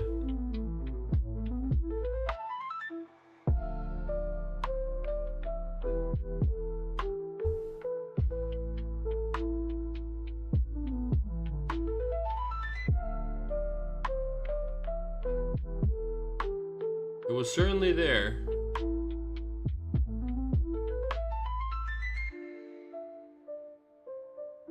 Probably should be top 64. Absolutely not. The point of Top Cut is not to give out as many participation trophies as possible.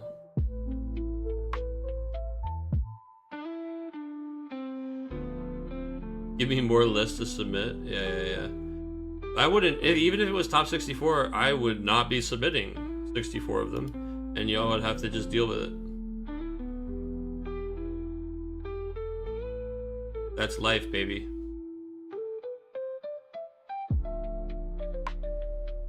Alright, these tables are up. In fact, we've been away from them for far too long.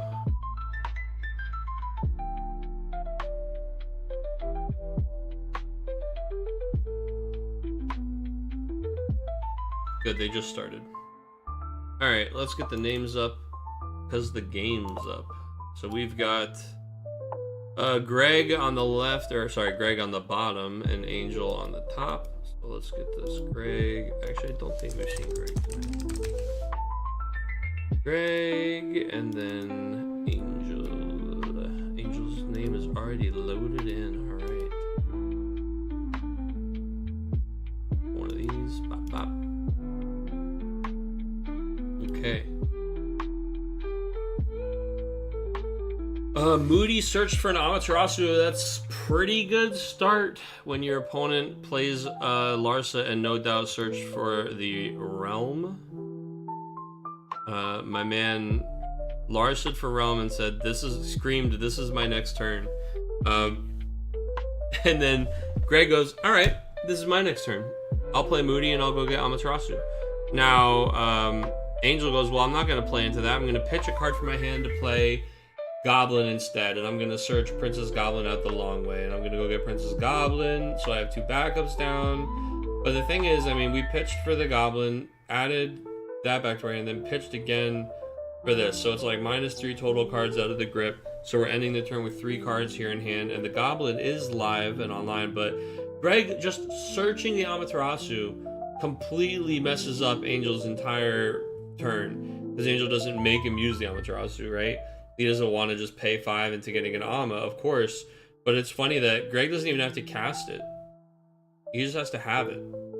he's gonna have a completely unperturbed opening here, where he does whatever he wants, just because he searched out the Amaterasu, and he's going to be playing a 7 CP Warrior of Light. How about that? So, all right, maybe we actually did stop by if Greg was the one who was doing the Crystal Warrior Light stuff when we popped in earlier. Looks like it might not actually be Crystal focused, it might just be good old boy Warrior Light.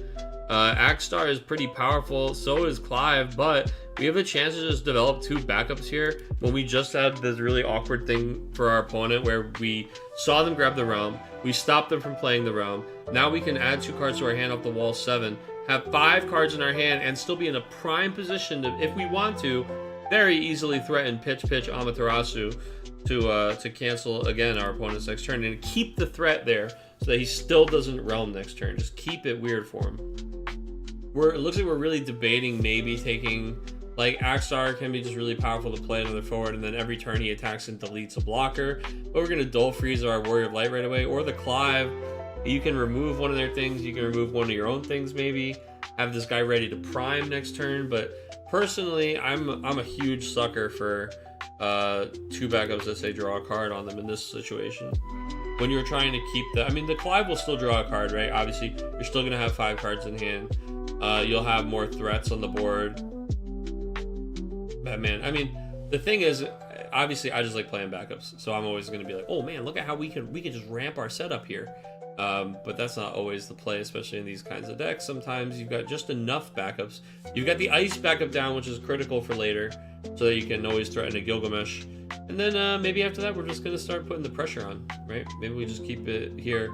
We have the ability to prime into the Ifrit if we so desire. It gives us another line we can do at any time. That's beyond just the cards in our hand. And it really stops our opponent from, like, the Amaterasu threat is already preventing him from doing the Realm and things he wants to do. The Clive now with an Ifrit removed from game, so he even has the potential to just use the S from hand for just pitching a card. You know, maybe this is just a deal with it. It prevents our opponent from actually playing more things. The Amaterasu is checking half the stuff, and the Clive being able to just Ifrit is kind of checking a whole other host of things he could play. I think it's getting to the point where, yeah, you're gonna, okay, cool. So you're gonna really just want to naturally draw into Witch with some synergies. That does count. The Marlboro, if we have the Witch, the Marlboro here, I wonder, man, he hasn't shown you searching out another Warrior of Light. So far, he's searched out an Amaterasu, which is definitely still in his hand.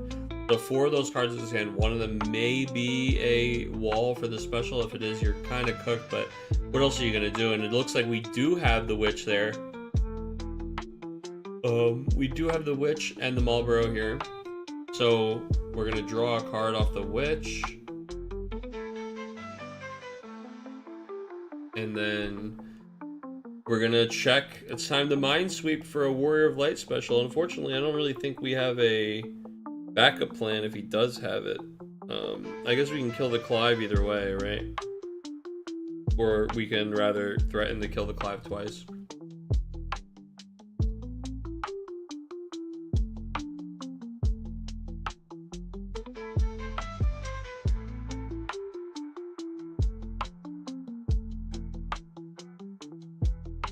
So he draws the card here.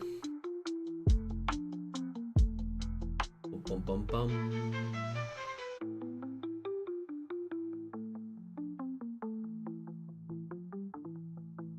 We've got the Goblin being used here. I appreciate the way that he indicates this to us. If he's not going to draw the arrows or something, at least as long as players have a clear way to communicate. Angel is here indicating that he is using the Goblin for the Witch special, upon which the response from Greg comes down. Well, I'm going to actually use the Warrior of Light special ability here. So now we can respond before this resolves if we want to by using the Marlboro. However, Marlboro will only still, again, kill one of these guys, as by the time his ability will resolve, and then Warrior's Light ability will still resolve on top of it, granting that ability back to them, even though he had his abilities wiped earlier by the Marlboro. So we're able to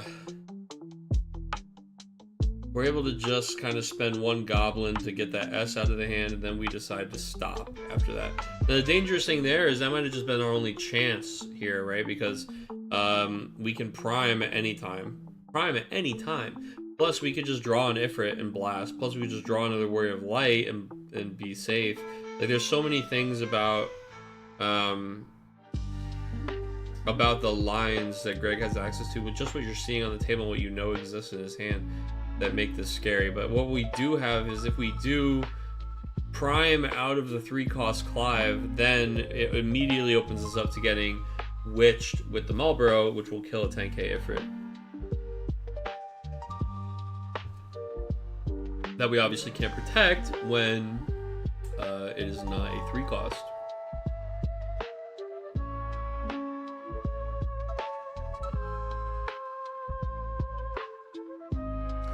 We are going to prime it. I mean, so it's going to kill the Witch, and this is going to be a little bit of mutually assured destruction. We're going to kill the Witch, and we're going to clear the Marlborough as well. It will kill Ifrit for sure. The Warrior of Light on an empty board, on an empty field, which kind of gets a turn sideways. Ultimate Shield doesn't work on Warrior Light. Wait, what did we target with the Marlborough? Did we target Warrior Light?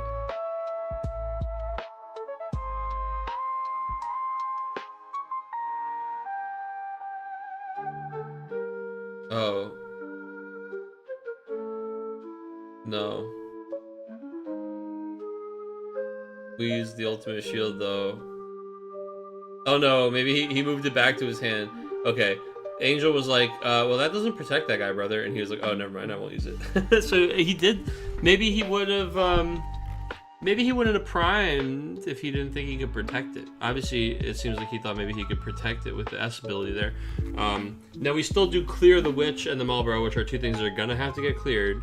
We traded our Clive and Ifrit, though, for it. I think it's fine. I think it's fair.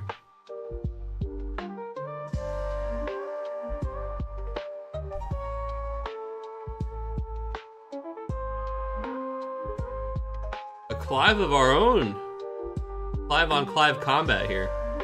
We're going to play the new Clive. I mean, this new Clive has just been getting so much mileage. Priming, it does cost him 5 to prime into Ifrit, which is hefty, man. But he gains all the special abilities of icons removed from the game. That you own removed from the game, which matters a lot. When he enters the field, choose a card from either player's break zone removed from the game and draw a card. You can't do any cheeky stuff where you like remove your opponent's prime and then, or not prime, but you know what I mean, their icon, and then use its abilities. That stuff doesn't work. But you can get, oh, there's some beasts running past me in the game here.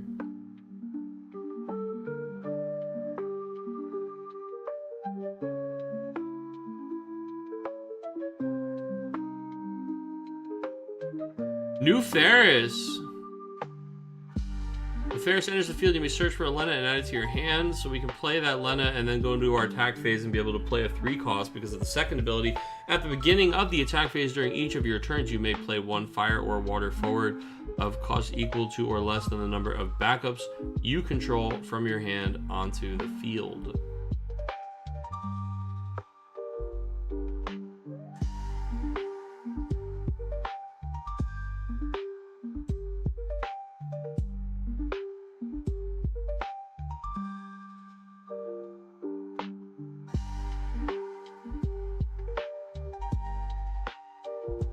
Furion is going to come in, so we're actually not going to bother playing the Lena. We have the Furion, so why not? We're going to move into combat, get to play the Furion from hand for free, and then he, of course, is the 5th character. He will have that haste. He will get to draw that card.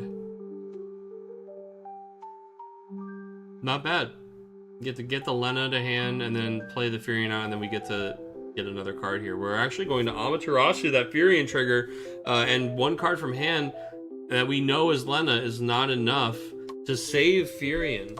So the Amaterasu gonna not only stop the card draw, but we also know our opponent's entire hand and how kind of dead it is based on quote unquote, where they're going to just have this I guess I'll tap 2 backups and play this backup turn, which is kind of what you want so that you can get your own turn cooking again. Oh my god, We've got the Clive that's cheaper to prime, baby. Here we go.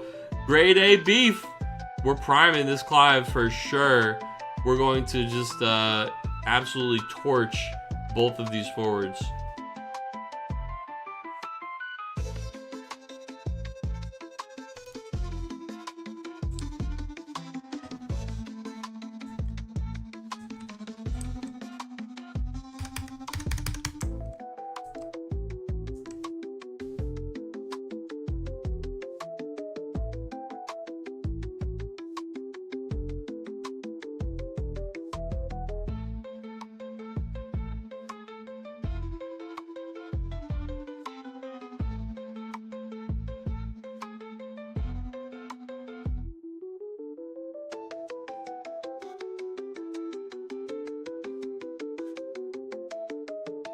Okay, so what are we going for here? We lost him. Dude, I looked away. What happened to Clive? Did he unplay him? Oh, maybe he realized he couldn't prime or something?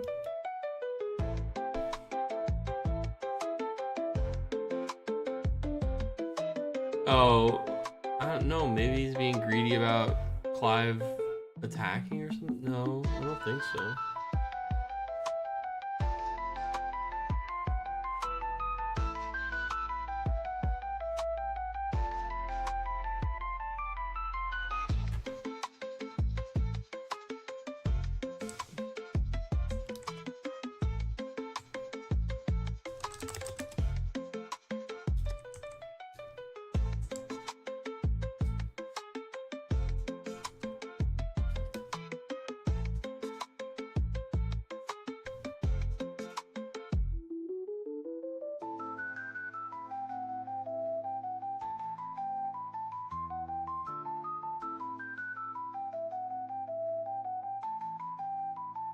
We got a ping.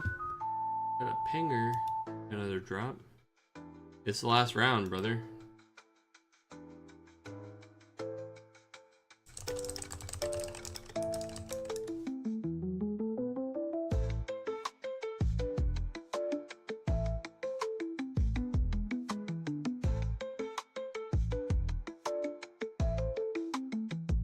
Drop. Everyone's dropping.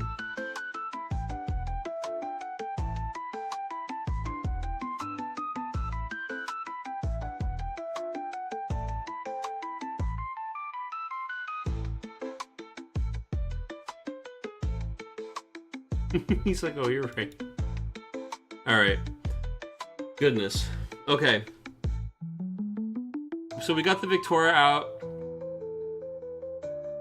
She's swole now, real large. We snap off the Clive. Ferris remains. We just kind of hope he's not going to draw into something good to play. Our opponent plays Lena and then does not, in fact, have anything good to play. Passes there. Plays Vivi and Lena just to get some backups going. We'll have more to do in the future. Sergi is going to dull the Ferris. Now things are just going to start turning sideways, putting him on a 2-turn kill clock. Now, the Ferris, depending on what these two top decks are, she can have a really potent next turn by playing something pretty big for free. However, the chances are pretty slim. I even don't know how many, like, 4 and 5 drop bombs we have that can really swing this back in our favor. I think it's more about getting really efficient 2 and 3 drop stuff down off of her for free. I mean, let's just look through the deck real quick. I mean, maybe like we need a 4 CP Clive into Ifrit. Or I mean, we could do it the long way too. 3 CP Clive into Ifrit.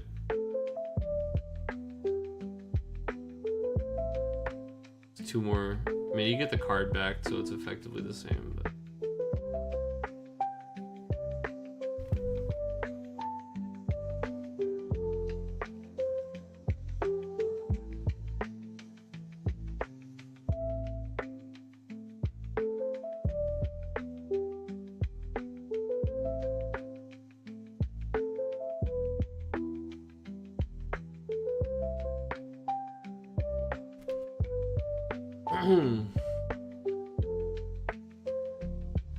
we're here at the close. We're gonna play a little Leo, dude. the world's best chump blocker. He's gonna just get ready to. I'm gonna take this one. Boom! Jump in front of the ball, in front of the goal. Do his best to block a score. We'll see. Ferris is looking really for anything to play for free. We're playing this Leo partially to find something to play off the Ferris, I think. Maybe a Luna Freya would have been well informed here to just go get a just find something for sure off the top that we could play. The Leo feels like a half measure. Like if we still have nothing in our hand, pitch all 3 of those cards and play a Luna Freya. That's where I'm at. Although it looks like one of the 2 cards that we flipped over in Limit Break is Luna Freya. Hopefully we're playing more than one. No, we're actually just gonna end the turn there. Pass it back to Greg, who just kind of has to solve his way through this one. I mean, he's only used Limit Break for the last like 2 turns. We're asking a man, I was just about to say, we're asking a man in a Gilgamesh deck to move 2 blockers out of the way, please. Wouldn't you know it, there's Gilgamesh. I believe he's got every color online, or if he doesn't, he's got that S in hand for sure. We already know it, because we saw him accidentally use it earlier. So the 4-color Warrior of Light is in here. Onion Knight is in here, and there's ice cards in here. So yes, we're at 6. We are missing only the light. We are missing only the light. Show me the light.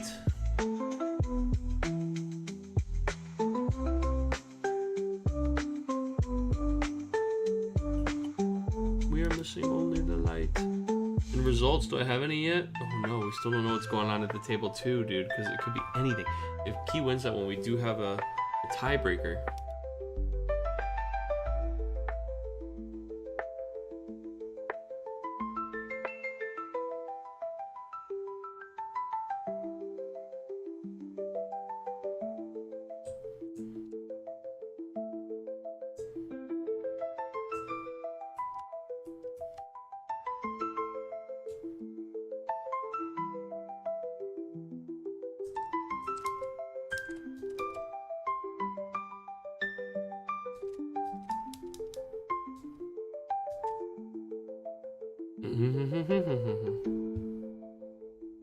I'm gonna pop open the second game and just kind of get a little peek. This one's kind of we're slowly getting there, man. We've got this Gilgamesh. We've waited like a year to declare an attack with it, but who knows what these guys are talking about. Whoa! Lightning Light Limit Break is out in the other game, dude. I haven't seen this one in a minute.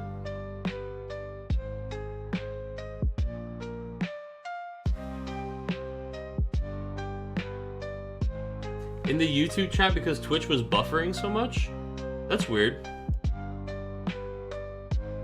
But at least you have a second option now.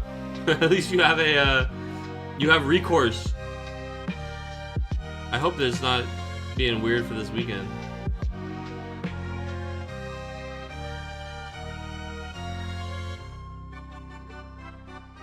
Just making sure everything looks good on my end. It does. Good. Okay. Probably just some weird Twitch shit. I'm looking at the other table though, and it looks like Warrior of Lights is putting the screws to Lightning Water, although we do have Lightning Limit Break on the field for Lightning Water as the last bastion of defense here. Oh, that being said, Tawa's has 0 cards and he tapped everything out. He has got 4 damage that needs to be dealt here by his opponent, who's got at least 1 attacker and is in a Lightning Water deck. It's not impossible. Not impossible.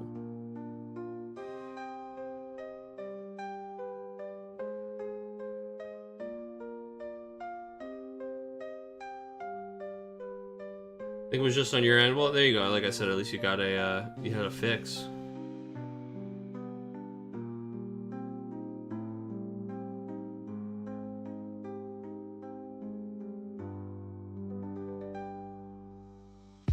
Oh, like I said, dude, there's, we could have just a kill here. Estinian's gonna attack. Oh, we can't play another lightning while lightning's out, though. Never mind. I was gonna say we can play the lightning from this card, maybe kill it, play another one, but no, we can't. So we flip Kryle. He says he's not going to use it because he doesn't want the opponent to draw that card. Lightning's going to attack. It's going to be damage 5.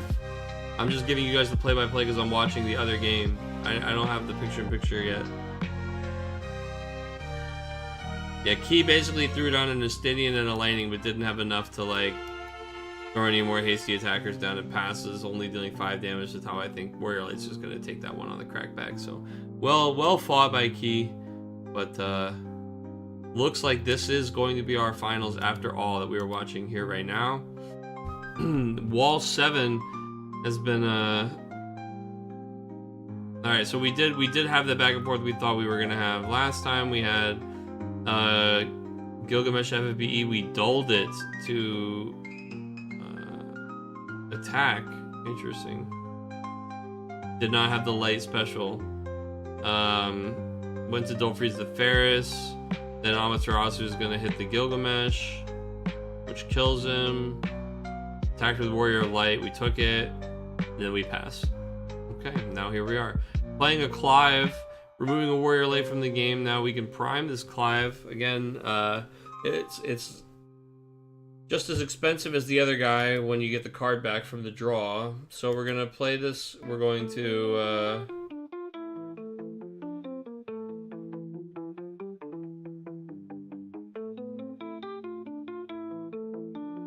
Sorry, I got distracted by this chat on the other screen. We can prime and we can blast some of these guys because we need to just remove like dudes who can kill us next turn. Ideally, we also flush out some of these wall S's if he's got them. It seems like he doesn't have a light one, or would he maybe potentially use it before the Gilgamesh, or maybe not, because Amaterasu is gonna cook Gilgamesh anyway. Oh! Ultimate Weapon's a pretty good one. Ultimate Weapon's gonna 9k one thing and then have our opponent sack another thing. So we're gonna 9k the Victoria and then have our opponent sack a thing, which will prevent us from getting blown out by a wall special here.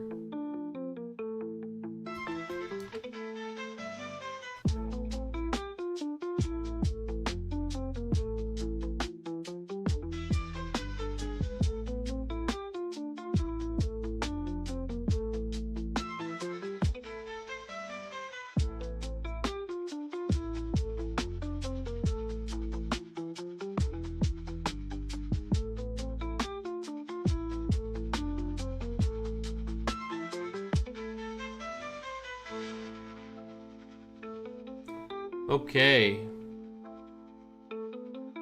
We are going to choose the Serges, which is really interesting here. Are they two separate? They better be. Yes, thank God they're two separate triggers. I was like, uh-oh. Yeah, so we're going to choose the 9k, that guy, and then we're going to have our opponent sack something. He just sacked the Warrior of Light, so maybe we were holding off on playing another Light Warrior Light because, or sorry, on using it for the S because we knew the Amma was going to cook our guild. And we would rather just play another Light Warrior Light here.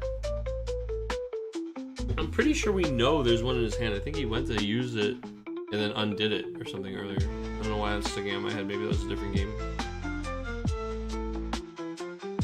We've been here so long, I've forgotten. Yeah, we're going to play 7 CP wall again. Roll those dice. He's only got 2 cards in hand. No, he could not possibly have an Amma to stop it. We do hit Gilgamesh. And now there's a Light Warrior of Light in our discard pile. We hit Gilgamesh and Axstar. Those are both pretty good. Yeah, I mean Gilgamesh has got the full suite of cards in discard, and the Ferris and the Ultimate Weapon can both get dull frozen if we do elect to go with Axstar. Although I guess if we go with the because the Gilgamesh attacks 3 times, so we get to play the Gilgamesh. It's going to dull freeze, and then kill Clive, right, with the Axstar. Then we're free. We're home free. The only thing he might have here is he might have the like if he has Ifrit RFG, which I think he does. Let's look real quick. He does have an Ifrit RFG, so he can use Clive special by discarding a Clive. But it has to be a Clive, not an Ifrit, because he's not primed. So yeah, we're gonna just play Axstar into Gilgamesh. And then, oh, and sorry, Axstar and Gilgamesh are getting played, and then we're gonna play the Zeromus off of the Axstar. Yeah, man, I mean, I don't know how this is not Greg's game. It's looking really, really good for him.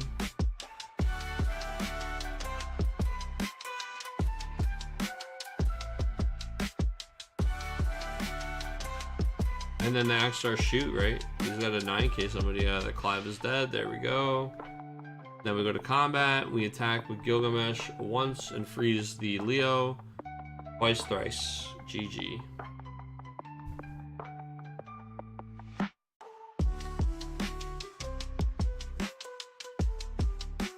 Very close one from Angel this week, putting up a heck of a fight, but Greg says, no, you're not getting in here with them shoes. And Greg politely puts his hand on the chest of Angel and says, no, brother, you'll have to come back another day. This one is gonna be mine. Why did the Gilgamesh tap?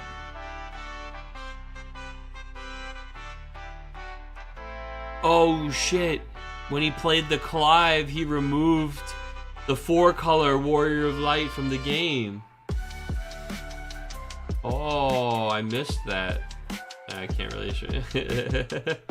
He removed the 4-color wall. Oh shit, I missed the second Clive activation.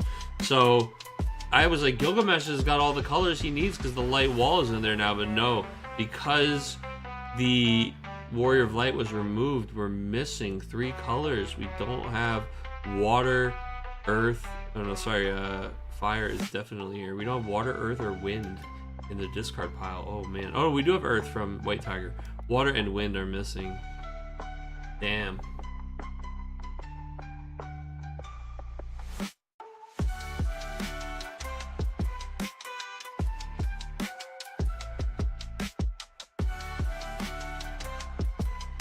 Well, we get another turn, Angel. I mean, all of our stuff is frozen, but we get another turn. That's something.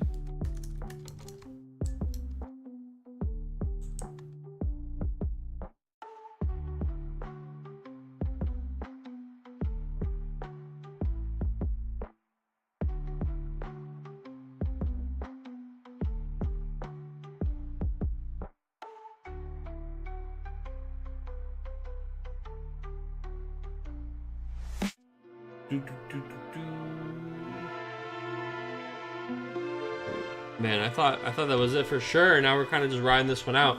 But Angel's got all his shit frozen. He can play something for free off the Ferris, but he's had literally nothing threatening, if even anything at all, to play off of this Ferris as his combat trigger for like the last 2 turns. If we go another turn here without Ferris getting to play something from hand, you gotta be like wondering how bad that hand's looking. Come on.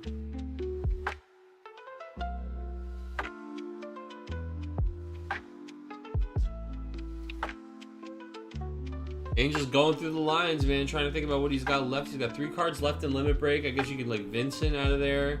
The thing is, at the end of his turn, all of his shit's gonna get dulled. Whatever blocker he plays, he has to kill the Zeromus.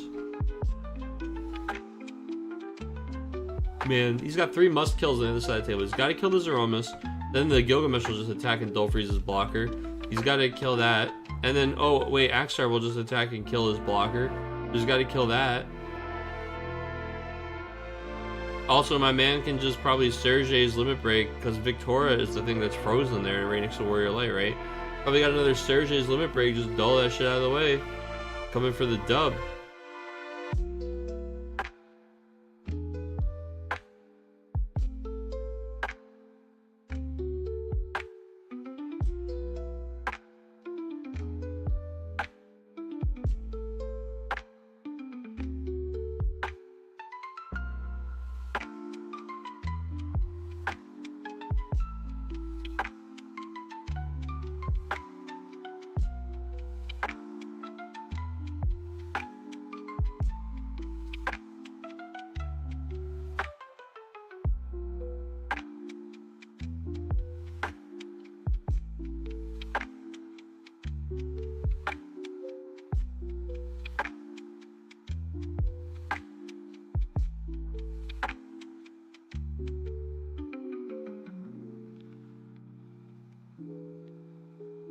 Thinking about something, man.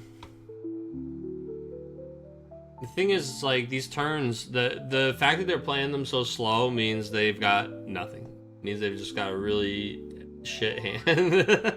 He's, like, desperate to do something. Pitching an Atomos and a Yagrosh. Yeah, exactly. 2 cards that do literally nothing at all.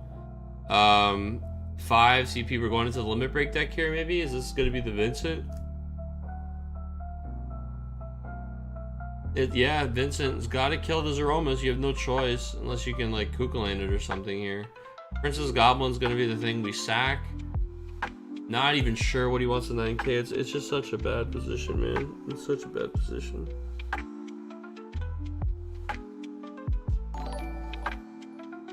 Wow. Wait, why did my sub shit change? It should be the That was really weird. Just earlier in stream it was Steiner. Oh, because it's on YouTube. I have to reset everything for YouTube. How about that? Well, thank you 0Hero10165. We just started simultaneously streaming to YouTube, so I'm not used to the live notification for the YouTube stuff, and it's totally different. It defaulted to the default Streamlabs one with the bling and then the zombie running instead of it should be the Steiner with the Final Fantasy Victory fanfare. So I apologize. I will sing the fanfare for you because you were supposed to have earned it. So da da da da da da da da da. Thank you so much for your sub. I'll even give you the Steiner, the Pacha check that you were supposed to get. And a note to myself to fix that before the next stream, before this weekend, for sure.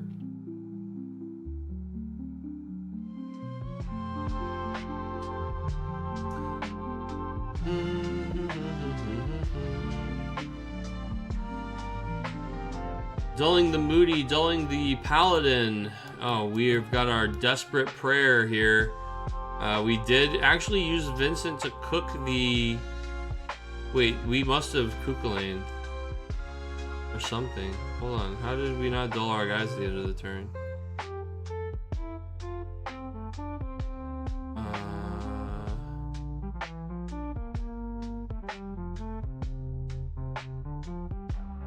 He did cast Kukulane, okay, I missed it. He totally cast the kook.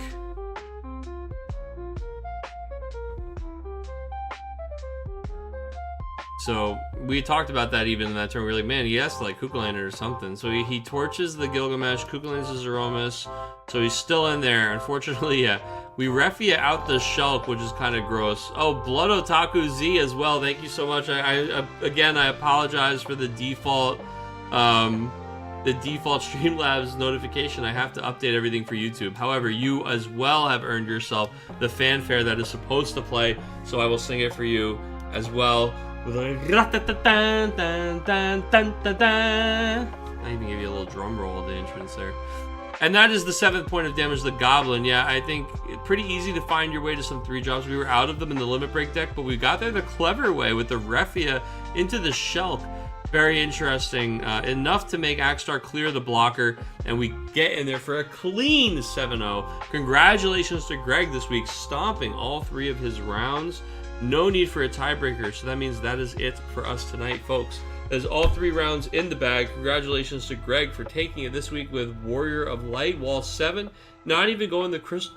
Well, excuse me. Not even going the crystal route. We actually saw a lot of icons and primes tonight. We saw a lot of Clives and Ifrits. So I think if there's one thing to take away from this, if you were playing this weekend, I would be ready for some Clives and Ifrits, man. I would know what I'm doing when there's an Ifrit on the other side of the table. I would have some strategy against these priming decks because they will certainly be around in full force. All right, that is it for us. We just before tonight's event, Chris and I recorded another episode of the RVA Returners podcast, so we'll be uploading that one tomorrow for your listening pleasure.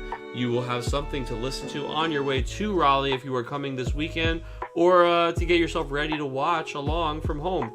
We will be streaming the Materia Cup on this channel, both on the YouTube and here on Twitch on RVA Snugsy. As always, it will be me, Chris Adams, and Alex Hancock's giving commentary for you guys all weekend. So it's going to be a good time. If you are going to be here in town, I will see you there. Say hi. Please always come up, introduce yourself, say hey. I love meeting you guys. I love getting to talk to you guys.